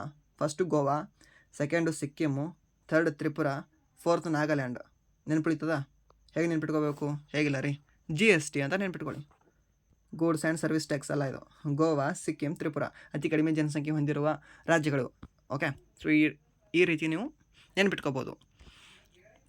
ಹಾಗೆ ನೆಕ್ಸ್ಟ್ ಪ್ರಶ್ನೆ ಏನಿದೆ ಅಂದರೆ, ಸಾಲ್ಮೋನೆಲ್ಲಾ ಸೋಂಕಿನ ಲಕ್ಷಣವಲ್ಲದ್ದು ಯಾವುದು ಅಂತ ಕೊಟ್ಟಿದ್ದಾನೆ. Okay, Salmonella typhi. Okay, Salmonella typhi ಅಂದರೆ ಏನು ಹೇಳಿ ನೋಡೋಣ. ನಿಮಗೂ ಕೂಡ ಬಂದಿರುತ್ತೆ, ಕೆಲವೊಬ್ಬರಿಗೆ ನಿಮ್ಮ ಗೊತ್ತಿರೋರಿಗೆ ಆದರೂ ಬಂದಿರುತ್ತೆ. ಯಾವುದು? ಟೈಫಾಯ್ಡ್ ರೀ, ಟೈಫಾಯ್ಡ್. ಓಕೆ, ಈ ಟೈಫಾಯ್ಡ್ ಇದೆ ಅಲ್ವಾ, ಈ ಟೈಫಾಯ್ಡ್ದು ಯಾವುದು ಸೈಂಟಿಫಿಕ್ ನೇಮ್ ಯಾವುದು ಅಂತ ಕೇಳಿದ್ರೆ, ಓಕೆ, ಯಾವುದು ಅಂದರೆ ಯಾವ ಬ್ಯಾಕ್ಟೀರಿಯಿಂದ ಬರುತ್ತೆ ಅಂತ ಕೇಳಿದ್ರೆ ಸಾಲ್ಮೋನೆಲ್ಲಾ ಟೈಫಿ ಅಂತ ಅನ್ನೋದ್ರಿಂದ ಬರುತ್ತೆ. ಓಕೆ, ನಿಮಗೆ ಟೈಫಾಯ್ಡ್ ಅಂತ ಕೊಡ್ಬೋದು. ಟೈಫಾಯ್ಡ್ ಯಾವುದರಿಂದ ಬರುತ್ತೆ ಅಂತ ಕೊಡ್ಬೋದು, ಆಪ್ಷನ್ ಕೊಡ್ಬೋದು. ವೈರಸ್, ಬ್ಯಾಕ್ಟೀರಿಯಾ, ಮತ್ತು ಪ್ರೋಟೋಜೋವಾ, ಮತ್ತು ಇನ್ನೊಂದು ಫಂಗಸ್ ಅಂತ ಕೊಡ್ಬೋದು. ನಿಮಗೆ ಯಾವುದಾಗುತ್ತೆ ಅಂದರೆ ಬ್ಯಾಕ್ಟೀರಿಯಿಂದ ಬರುತ್ತೆ. ಓಕೆ, ಬ್ಯಾಕ್ಟೀರಿಯಿಂದ ನಿಮಗೆ ಟೈಫಾಯ್ಡ್ ಬರುತ್ತೆ. ಆ ಟೈಫಾಯ್ಡ್ದು ಹೆಸರು ಏನು ಅಂತ ಕೇಳಿದ್ರೆ ಸಾಲ್ಮೋನೆಲ್ಲಾ ಟೈಫಿ ಅನ್ನೋ ಬ್ಯಾಕ್ಟೀರಿಯಿಂದ ಬರುತ್ತೆ. ಓಕೆ, ಈ ಸಾಲ್ಮೋನೆಲ್ಲಾ ಟೈಫಿ ಇವಾಗ ಟೈಫಾಯ್ಡ್ ಆದಾಗ ಏನೇನಾಗುತ್ತೆ ನಿಮಗೆ ಹೇಳಿ ನೋಡೋಣ ಅಷ್ಟೇ. ಟೈಫಾಯ್ಡ್ ಆದಾಗ ಫಸ್ಟ್ ಬರೋದೇ ನಿಮಗೆ ಜ್ವರ ಬರುತ್ತೆ.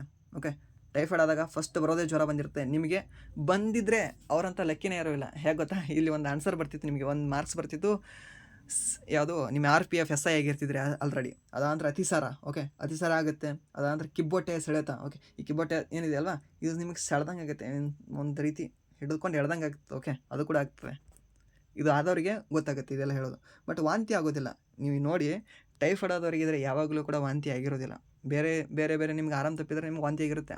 ಬಟ್ ನಿಮಗೆ ಟೈಫಾಯ್ಡ್ ಆದಾಗ ವಾಂತಿ ಆಗಿರೋದಿಲ್ಲ. ಬೇಕಾದ್ರೆ ಒಂದ್ಸರಿ ಚೆಕ್ ಮಾಡ್ಕೊಳ್ಳಿ. ಬಂದಾಗ ಯಾರಿಗಾದರೂ ಬಂದವರಿಗೆ ಕೇಳ್ಕೊಳ್ಳಿ ಬೇಕಾದರೆ. ಓಕೆ, ಸೊ ಇದು ಕೂಡ ನಿಮಗೆ ವೈರಸ್ಸಿಂದ ಬರುವ ರೋಗಗಳು ಯಾವುದು, ಮತ್ತು ಬ್ಯಾಕ್ಟೀರಿಯಿಂದ ಬರುವ ರೋಗಗಳು ಯಾವುದು, ಪ್ರೋಟೋಜೋವಾಯಿಂದ ಬರುವ ರೋಗಗಳು ಯಾವುದು ಅಂತ ಕೇಳ್ತಾನೆ. ಓಕೆ, ಈ 3ರಲ್ಲಿ ಬರುವ ರೋಗಗಳು ಇವಾಗ ನಿಮಗೆ ಕೊರೋನಾ ವೈರಸ್ ಆಗಲಿ, ಮತ್ತು ಚಿಕನ್ ಪಾಕ್ಸ್ ಆಗಲಿ, ಮತ್ತು ಹಕ್ಕಿ ಜ್ವರ ಆಗಲಿ, ಅದಾನಂತರ ಹಂದಿ ಜ್ವರ ಆಗಲಿ, ಮತ್ತು ಡೆಂಗ್ಯೂ ಆಗಲಿ, ಮತ್ತು ಚಿಕನ್ ಗುನ್ಯ ಆಗಲಿ, ಮತ್ತು ಯೆಲ್ಲೋ ಫೀವರ್ ಆಗಲಿ, ಇವೆಲ್ಲವೂ ಕೂಡ ನಿಮಗೆ ವೈರಸ್ಸಿಂದ ಬರ್ತವೆ. ಬ್ಯಾಕ್ಟೀರಿಯಿಂದ ಯಾವ್ದು ಬರ್ತವೆ ಅಂದರೆ ನಿಮಗೆ ಇವಾಗ ಪ್ಲೇಗ್ ಆಗಲಿ, ಅದು ಆದ ನಂತರ ಈ ಟೈಫಾಯ್ಡ್ ಆಗಲಿ, ಮತ್ತು ಇನ್ನೊಂದು ಕುಷ್ಠರೋಗ ಅಂತ ಬರುತ್ತೆ ಗೊತ್ತಾ, ಆ ಕುಷ್ಠರೋಗ ಆಗಲಿ, ಮತ್ತು ಯಾವುದು ಬರುತ್ತೆ, ಅಂಥ್ರಾಕ್ಸ್ ಅಂತ ಬರುತ್ತೆ. ಓಕೆ, ಈ ಅಂಥ್ರಾಕ್ಸ್ ಆಗಲಿ ಇದು ಕೂಡ ಬ್ಯಾಕ್ಟೀರಿಯಿಂದ ಬರುತ್ತೆ. ಮತ್ತು ನ್ಯೂಮೋನಿಯಾ ಆಗಲಿ ಇದು ಕೂಡ ಬ್ಯಾಕ್ಟೀರಿಯಿಂದ ಬರುತ್ತೆ. ಇವೆಲ್ಲವೂ ಕೂಡ ನಿಮಗೆ ಬ್ಯಾಕ್ಟೀರಿಯಿಂದ ಬರುವ ರೋಗಗಳು. ಓಕೆ, ಮತ್ತು ಪ್ರೋಟೋಜೋವಾಯಿಂದ ಯಾವುದು ಸರ್, ಒಂದು ಇಂಪಾರ್ಟೆಂಟ್ ಇದೆ, ಯಾವುದು ಗೊತ್ತಾ, ಮಲೇರಿಯಾ. ಓಕೆ, ಮಲೇರಿಯಾ ಇದು ಹೆಣ್ಣು ಸೊಳ್ಳೆಯಿಂದ, ಅನಾಫಲಿಸ್ ಹೆಣ್ಣು ಸೊಳ್ಳೆಯಿಂದ ಬರ್ತದೆ ಅಂತ ಗೊತ್ತು ನಿಮಗೆ. ಬಟ್ ಯಾವುದರಿಂದ ಅಂದರೆ ಪ್ರೋಟೋಜೋವಾದಿಂದ ಬರುತ್ತೆ. ಓಕೆ, ಪ್ರೋಟೋಜೋವಿಂದ ಬರುತ್ತೆ. ಈ ಮಲೇರಿಯಾಕ್ಕೆ ಕೊಡುವ ಒಂದು ಔಷಧಿ ಯಾವುದಂದರೆ ಕ್ವಿನೈನ್ ಅಂತ ಬರುತ್ತೆ. ಕ್ವೀನ್ ಅಲ್ಲ, ರಾಣಿ ಕೊಡಲ್ಲ. ಓಕೆನಾ, ಕ್ವಿನೈನ್ ಅಂತ ಬರುತ್ತೆ. ಇದು ಯಾವುದಂದರೆ ಸಿಂಕೋನಾ ಮರದಿಂದ ತಯಾರಿಸ್ತಾರೆ ಇದನ್ನು.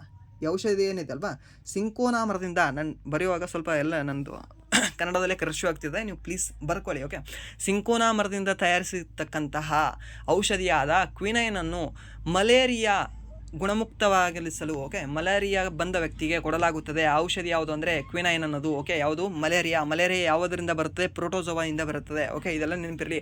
ಹಾಗೆ ನಿದ್ರಾ ರೋಗ ಕೂಡ. ಓಕೆ, ನಿದ್ರೆ ಬರ್ತಿರ್ತದೆ ಗೊತ್ತಾ ನಿಮಗೆ ಜಾಸ್ತಿ, ಆ ನಿದ್ರಾ ರೋಗ ಕೂಡ ಯಾವುದರಿಂದ ಬರುತ್ತೆ ಅಂದರೆ ಇದೇ ಪ್ರೋಟೋಜೋವಾಯಿಂದ ಬರ್ತದೆ. ಓಕೆ, ಯಾವುದರಿಂದ ಹರಡ್ತದೆ ಅಂದರೆ ಟೆತ್ಸೆ ನೊಣ ಅಂತ ಬರುತ್ತೆ. ಓಕೆ, ಯಾವುದು, ಟೆತ್ಸೆ ಅನ್ನೋ ನೊಣ. ಸರ್ ಏನು ನೊಣದಿಂದನೂ ಹರಡ್ತವ? ಹೌದು ಸರ್, ಟೆತ್ಸೆ ಅನ್ನೋ ಒಂದು ನೊಣ ಬರುತ್ತೆ. ಆ ಟೆತ್ಸೆ ಅನ್ನೋ ನೊಣ ನಿಮಗೆ ನಿದ್ರಾ ರೋಗ ಹರಡಿಸ್ತದೆ. ಓಕೆ, ನಿದ್ರಾ ರೋಗ ಹರಡಿಸ್ತದೆ, ಸರಿನಾ, ಇದು ನೆನಪಿರಲಿ ನಿಮಗೆ. ಆ್ಯಂಡ್ ನೆಕ್ಸ್ಟ್ ಪ್ರಶ್ನೆ ಏನಿದೆ ಅಂದರೆ, ಭಾರತದಲ್ಲಿ ಹಾರ್ನ್ಬಿಲ್ ಹಬ್ಬ ಯಾವ ತಿಂಗಳಲ್ಲಿ ಆಚರಿಸಲಾಗುತ್ತದೆ? ಸೊ ಇದು ನಿಮಗೆ SSC GD ಮಾಡೋವಾಗಲೇ ಹೇಳಿದಲ್ವಾ. ಸೊ ಎಲ್ಲ ಪ್ರಶ್ನೆಗಳು ನಿಮಗೆ ಎಲ್ಲೆಲ್ಲಾದರೂ ಯೂಸ್ ಆಗುತ್ತೆ ಅಂತ. ಓಕೆ, ಮಾರ್ಚಾ, ಡಿಸೆಂಬರಾ, ಜುಲೈಯಾ, ಮೇಯಾ? ಇಲ್ಲ, ಡಿಸೆಂಬರ್ 1ರಂದು, ಡಿಸೆಂಬರ್ 1ರಿಂದ ಡಿಸೆಂಬರ್ 10ರವರೆಗೂ. ಓಕೆ, ಡಿಸೆಂಬರ್ 10ರವರೆಗೂ ನಿಮಗೆ ಹಾರ್ನ್ಬಿಲ್ ಹಬ್ಬವನ್ನು ಆಚರಣೆ ಮಾಡಲಾಗ್ತದೆ. ಓಕೆ, ಡಿಸೆಂಬರ್ 1ರಿಂದ 10. ಯಾಕೆಂದರೆ 1963ರಲ್ಲಿ ನಾಗಾಲ್ಯಾಂಡ್ ರಾಜ್ಯಕ್ಕೆ ಸ್ವತಂತ್ರ ಸ್ಥಾನಮಾನ ಸಿಗುತ್ತೆ, ಅಂದರೆ ರಾಜ್ಯದ ಸ್ಥಾನಮಾನ ಸಿಗುತ್ತೆ, ಅದು ರಾಜ್ಯವಾಗಿ ಫಾರ್ಮೇಷನ್ ಆಗುತ್ತೆ. ಆ ನೆನಪಿನ ಸಲುವಾಗಿ ಹಾರ್ನ್ಬಿಲ್ ಹಬ್ಬವನ್ನು ಆಚರಣೆ ಮಾಡ್ತಾರೆ. ಇದನ್ನು ಕೂಡ ಕೇಳ್ಬೋದು ನಿಮಗೆ, ಯಾಕೆ ಆಚರಣೆ ಮಾಡ್ತಾರೆ ಗುರು ಅಂತ ಕೇಳ್ಬೋದು ನಿಮಗೆ. ಅದು ರಾಜ್ಯ ಇದ್ರೆ ಫಾರ್ಮೇಷನ್ ಆಯಿತು, ಅದರ ಸಲುವಾಗಿ ಆಚರಣೆ ಮಾಡ್ತಾರೆ. ಯಾವ ದಿನ? ಡಿಸೆಂಬರ್ 1ರಿಂದ ಡಿಸೆಂಬರ್ 10ರವರೆಗೂ ಯಾವುದು ಕೂಡ ಕತೆ ಹೇಳ್ತಾ ಇಲ್ಲ, ಹಳೆ ಪ್ರಶ್ನೆ ಪತ್ರಿಕೆಗಳಲ್ಲಿ ಬಂದಿರೋದೇ ಹೇಳ್ತಾ ಇದ್ದೀನಿ. ಓಕೆ, ಸೊ ಅದಕ್ಕೆ ಇಂಪಾರ್ಟೆಂಟ್ ಆಗುತ್ತೆ, ನೆನ್ಪಿಟ್ಕೊಳ್ಳಿ. ಬಟ್ ಇದರಲ್ಲಿ ಹಾರ್ನ್ ಬಿಲ್ಲಲ್ಲಿ ನಿಮಗೆ ಟೋಟಲಿ 2 ಟೈಪ್ ಬರ್ತವೆ ಹಾರ್ನ್ ಬಿಲ್. ಓಕೆ, ಒಂದು ಗ್ರೇಟ್ ಹಾರ್ನ್ ಬಿಲ್ ಅಂತ ಬರುತ್ತೆ, ಇನ್ನೊಂದು ಮಲ್ಬರಿ ಹಾರ್ನ್ ಬಿಲ್ ಅಂತ ಬರುತ್ತೆ. ಇದರಲ್ಲಿ ಅತಿ ದೊಡ್ಡವಾದ ಹಾರ್ನ್ ಬಿಲ್ ಯಾವುದು ಅಂದರೆ ಗ್ರೇಟ್ ಹಾರ್ನ್ ಬಿಲ್, ಅತಿ ದೊಡ್ಡವಾದ ಹಾರ್ನ್ ಬಿಲ್. ಈ ಮಲ್ಬರಿ ಹಾರ್ನ್ ಬಿಲ್ಲು ಅತಿ ಚಿಕ್ಕವಾದ ಹಾರ್ನ್ ಬಿಲ್ಲು. ಓಕೆ, ಅತಿ ಚಿಕ್ಕದಾದ ಹಾರ್ನ್ ಬಿಲ್ ಯಾವುದಂದರೆ ಮಲ್ಬರಿ ಹಾರ್ನ್ ಬಿಲ್. ಓಕೆ, ಇದು ನೆನಪಿರಲಿ. ಹಾಗೆ ಈ ಗ್ರೇಟ್ ಹಾರ್ನ್ ಬಿಲ್ ಇದೆ ಅಲ್ವಾ, ಗ್ರೇಟ್ ಹಾರ್ನ್ ಬಿಲ್ಲು ಯಾವ ರಾಜ್ಯ ಪಕ್ಷಿಯಾಗಿದೆ ಅಂತ ಕೇಳ್ಬೋದು. ಒಂದು ಅರುಣಾಚಲ್ ಪ್ರದೇಶ, ಇನ್ನೊಂದು ಕೇರಳ. ಇವೆರಡೂ ರಾಜ್ಯದ ಕೂಡ ನಿಮಗೆ ರಾಜ್ಯ ಪಕ್ಷಿ ಯಾವುದು ಅಂದರೆ ನಿಮಗೆ ಹಾರ್ನ್ ಬಿಲ್ ಅಂತ ಬರುತ್ತೆ. ಯಾವ horn bill? Great horn bill. ನಿಮಗೆ ಹಾರ್ನ್ ಬಿಲ್ ಹಬ್ಬ ಆಚರಣೆ ಮಾಡೋದು ನಿಮಗೆ ನಾಗಾಲ್ಯಾಂಡಲ್ಲಿ. ಓಕೆ, ನಾಗಾಲ್ಯಾಂಡಲ್ಲಿ ಡಿಸೆಂಬರ್ 1ರಿಂದ 10ರವರೆಗೂ ಆಚರಣೆ ಮಾಡ್ತಾರೆ. ಬಟ್ ನಿಮಗೆ ಏನಾದರೂ ರಾಜ್ಯ ಪಕ್ಷಿ ಅಂತ ಕೇಳಿದ್ರೆ ಕೇರಳ. ಓಕೆ, ಆ ಮೂಲೆಯಲ್ಲಿ ಬರ್ತಕ್ಕಂಥ ಒಂದು ಅರುಣಾಚಲ್ ಪ್ರದೇಶ, ಈ ಮೂಲೆಯಲ್ಲಿ ಬರ್ತಕ್ಕಂಥ ಒಂದು ಕೇರಳದಲ್ಲಿ ನಿಮಗೆ ಇದು ಆಚರಣೆ ಮಾಡ್ತಾರೆ. ಓಕೆ, ನೆನಪಿರಲಿ. ಆ್ಯಂಡ್ ದೆನ್ ನೆಕ್ಸ್ಟ್ ಪ್ರಶ್ನೆ ಏನಿದೆ ಅಂದರೆ 2022ರಲ್ಲಿ ಶಿಮ್ಲಾದ ಸೇನಾ ತರಬೇತಿ ಕಮಾಂಡ್ನ ಮುಖ್ಯಸ್ಥರು ಯಾರಾಗಿದ್ದರು ಅಂತ ಕೇಳಿದ್ದಾರೆ. ಸೊ ಇದು ಅವಾಗಿನ ಕರೆಂಟ್ ಅಫೇರ್ಸ್ ಇದು. ಓಕೆ, ಸೊ 2022ರಲ್ಲಿ ಮೀನ್ಸ್ ಇದು ಹೋದ ವರ್ಷ ನಡೆದಿದೆ. SI ಎಕ್ಸಾಮ್ ಏನು ಭಾಳ ಹಿಂದೆ ನಡೆದಿಲ್ಲ, 2024ರಲ್ಲಿ ನಡೆದಿದೆ ಇದು. ಬಟ್ ಅವಾಗೆ 2022ರದ್ದು ಕೇಳಿದ್ದಾನೆ ನೋಡಿ. ಓಕೆ, ಯಾವುದು ಅಂದರೆ ಲೆಫ್ಟಿನೆಂಟ್ ಜನರಲ್ SS ಅರಮನೆ ಅಂತ ಇದ್ದಾರೆ. ಓಕೆ, ಅವರು ಸೇನಾ ತರಬೇತಿಯ ಕಮಾಂಡ್ ಮುಖ್ಯಸ್ಥರು ಆಗಿದ್ದರು. ಸೊ ಇವಾಗ ನೀವೇನು ಮಾಡಬೇಕು ಅಂದರೆ ಕಮಾಂಡ್ ತರಬೇತಿಯ ಮುಖ್ಯಸ್ಥರು ಕೂಡ ಸ್ವಲ್ಪ ನೋಡ್ಕೋಬೇಕು ಅನ್ನೋದು ಸ್ವಲ್ಪ ತಲೆಯಲ್ಲಿ ಇರಬೇಕು. ಓಕೆ, ಯಾಕೆ ಗೊತ್ತಾ? ಸೊ ಇನ್ನೊಂದು ಇವರು ಸ್ವಲ್ಪ ನ್ಯೂಸಲ್ಲಿ ಇರ್ಬೋದು ಅನಿಸುತ್ತೆ. ಓಕೆ, ಅದಕ್ಕೆ ಕೇಳಿರ್ತಾರೆ, ಏನು ಜಾಸ್ತಿ ಈ ರೀತಿ ಕೇಳಲ್ಲ, ಬಟ್ ನ್ಯೂಸಲ್ಲಿ ಇರ್ಬೋದು ಅನಿಸುತ್ತೆ, ಅದಕ್ಕೆ ಕೇಳಿರ್ತಾರೆ. ಬಟ್ ಆದರೂ ಕೂಡ ಒಂದು ಸರಿ ನೋಡ್ಕೊಳ್ಳಿ ಅಷ್ಟೇ, ಏನು ಪ್ರಾಬ್ಲಮ್ ಇಲ್ಲ. ಓಕೆ, ಆ್ಯಂಡ್ ದೆನ್ ನೆಕ್ಸ್ಟ್ ಪ್ರಶ್ನೆ ಯಾವುದಿದೆ ಅಂದರೆ ನೆಕ್ಸ್ಟ್ ಪ್ರಶ್ನೆ ಹಾಗೆ ಈ ಕ್ಲಾಸಿನ ಕೊನೆಯ ಪ್ರಶ್ನೆ ಯಾವುದು ಅಂದರೆ ಭಾರತ ಸಂವಿಧಾನದ ಪೀಠಿಕೆಯಲ್ಲಿ ನ್ಯಾಯ ಕಲ್ಪನೆಯನ್ನು ಯಾವ ದೇಶದಿಂದ ತೆಗೆದುಕೊಳ್ಳಲಾಗಿದೆ ಅಂತ ಕೊಟ್ಟಿದ್ದಾನೆ. ರಷ್ಯಾ, ಫ್ರಾನ್ಸ್, ಅಮೇರಿಕ ಮತ್ತು ಜಪಾನ್. ಓಕೆ, ಇದಕ್ಕೆ ಸರಿಯಾದ ಉತ್ತರ ಯಾವುದು ಅಂದರೆ ರಷ್ಯಾ. ಓಕೆ, ನ್ಯಾಯ ಕಲ್ಪನೆಯನ್ನು ಎಲ್ಲಿ? ಪೀಠಿಕೆಯಲ್ಲಿ ನ್ಯಾಯ ಕಲ್ಪನೆಯನ್ನು ಯಾವ ದೇಶದಿಂದ? ರಷ್ಯಾದಿಂದ ತೊಗೊಂಡಿದ್ದಾರೆ. ಹಾಗೆ ಭಾತೃತ್ವ. ಓಕೆ, ಭಾತೃತ್ವ ಯಾವ ದೇಶದಿಂದ ಕಲ್ಪನೆ ತೊಗೊಂಡಿದ್ದಾರೆ ಅಂದರೆ ಫ್ರಾನ್ಸ್ ದೇಶದಿಂದ. ಓಕೆ, ಫ್ರಾನ್ಸ್ ದೇಶದಿಂದ ನಿಮಗೆ ಭ್ರಾತೃತ್ವ ತೊಗೊಂಡಿದ್ದಾರೆ. ಹಾಗೆ ಬರೇ ಇದನ್ನೆಲ್ಲ ಕೊಡಲಿಲ್ಲ, ಜಸ್ಟ್ ಇದು ಕೊಟ್ಟರು. ಏನಂದರೆ ಭಾರತ ಸಂವಿಧಾನದ ಪೀಠಿಕೆಯನ್ನು ಯಾವ ದೇಶದಿಂದ ಎರವಲು ಪಡೆದುಕೊಳ್ಳಲಾಗಿದೆ? ಅಮೆರಿಕದಿಂದ ಎರವು ಪಡೆದುಕೊಳ್ಳಲಾಗಿದೆ. ಯಾವ ಮೊಟ್ಟ ಮೊದಲ ಸಂವಿಧಾನ ಪೀಠಿಕೆಯನ್ನು ಹೊಂದಿತ್ತು ಅಂತ ಕೇಳಿದ್ರೆ ಇದೇ ಅಮೆರಿಕ ಸಂವಿಧಾನ ಮೊಟ್ಟ ಮೊದಲ ಬಾರಿಗೆ ಪೀಠಿಕೆಯನ್ನು ಹೊಂದಿತ್ತು. ಓಕೆ, ಇದು ಕೂಡ ನೆನಪಿರಲಿ. ಹಾಗೆ ಮೂಲಭೂತ ಕರ್ತವ್ಯಗಳನ್ನು ಯಾವ ದೇಶದಿಂದ ಎರವಲು ಪಡ್ಕೊಂಡಿದ್ದೀವಿ? ರಷ್ಯಾದಿಂದ. ಅದಾದ ನಂತರ ಮೂಲಭೂತ ಹಕ್ಕುಗಳು ಯಾವ ದೇಶದಿಂದ ಪಡ್ಕೊಂಡಿದ್ದೀವಿ? ಅಮೆರಿಕದಿಂದ. ಅದಾದ ನಂತರ ಸುಪ್ರೀಂ ಕೋರ್ಟ್ ರಿಲೇಟೆಡ್ ಕೆಲವೊಂದು ಟಾಪಿಕ್ಸ್ ಯಾವ ದೇಶದಿಂದ ಪಡ್ಕೊಂಡಿದ್ದೀವಿ ಅಂದರೆ ಜಪಾನ್ದಿಂದ. ಅದಾದ ನಂತರ ಸ್ವಾತಂತ್ರ್ಯ, ಸಮಾನತ್ವ, ಭ್ರಾತೃತ್ವ, ಈ 3 ಪದಗಳು ಪೀಠಿಕೆಯಲ್ಲಿ ಯಾವ ದೇಶದಿಂದ ಅಂದರೆ ಫ್ರಾನ್ಸ್ನಿಂದ. ಇವಾಗ ಜಸ್ಟ್ ಭ್ರಾತೃತ್ವ ಅಂತ ಹೇಳಿದೆ, 3 ಪದಗಳು ಸ್ವಾತಂತ್ರ್ಯ, ಸಮಾನತೆ ಮತ್ತು ಭ್ರಾತೃತ್ವ, ಈ 3 ಪದಗಳಲ್ಲಿ ಅಂದರೆ ಫ್ರಾನ್ಸ್ನಿಂದ. ಹಾಗೆ ನಿಮಗೆ ಪೌರತ್ವ. ಓಕೆ, ಪೌರತ್ವ 2ನೇ ಭಾಗದಲ್ಲಿ ಇದೆಯಲ್ಲ, ಈ ಪೌರತ್ವ ಯಾವ ದೇಶದಿಂದ ಎರವಲು ಪಡ್ಕೊಂಡಿದ್ದೀವಿ ಅಂದರೆ UK, ಯುನೈಟೆಡ್ ಕಿಂಗ್ಡಮ್ ಅಥವಾ ಬ್ರಿಟನ್ನಿಂದ ಎರವಲು ಪಡ್ಕೊಂಡಿದ್ದೀವಿ. ಹಾಗೆ ರಾಜನೀತಿ ನಿರ್ದೇಶಕ ತತ್ವಗಳು. ಓಕೆ, DPSP ಅಂತ ಬರ್ತವೆ ಅಲ್ವಾ, 4ನೇ ಭಾಗದಲ್ಲಿ ಕಂಡುಬರ್ತಕ್ಕಂಥ ರಾಜನೀತಿ ನಿರ್ದೇಶಕ ತತ್ವಗಳು, ಇಂಗ್ಲೀಷಲ್ಲಿ DPSP ಅಂತ ಕರಿತೀವಿ ನಾವು. Okay, directive principle of state policy ಅಂತ. ಓಕೆ, ಇದು 4ನೇ ಭಾಗ ಏನಿದೆಯಲ್ವಾ, ಇದು ಯಾವ ದೇಶದಿಂದ ಎರವಲು ಪಡ್ಕೊಂಡಿದ್ದೀವಿ ಅಂದರೆ ಐರ್ಲೆಂಡ್ ದೇಶದಿಂದ ಎರವಲು ಪಡ್ಕೊಂಡಿದ್ದೀವಿ. ಓಕೆ, ಐರ್ಲೆಂಡ್ ದೇಶದಿಂದ ಎರವಲನ್ನು ಪಡ್ಕೊಂಡಿದ್ದೀವಿ. ಓಕೆ, ಆ್ಯಂಡ್ ಅದು ಆದ ನಂತರ ನೆಕ್ಸ್ಟ್ ಏನು ಅಂದರೆ ಇವಾಗ ರಾಷ್ಟ್ರಪತಿಯ ಚುನಾವಣೆಯನ್ನು ಯಾವ ದೇಶದಿಂದ ಎರವಲು ಪಡ್ಕೊಂಡಿದ್ದೀವಿ ಅಂದರೆ ಇದು ಕೂಡ ಸೇಮ್ ಐರ್ಲೆಂಡ್ ದೇಶದಿಂದ ಎರವಲು ಪಡ್ಕೊಂಡಿದ್ದೀವಿ. ಹಾಗೆ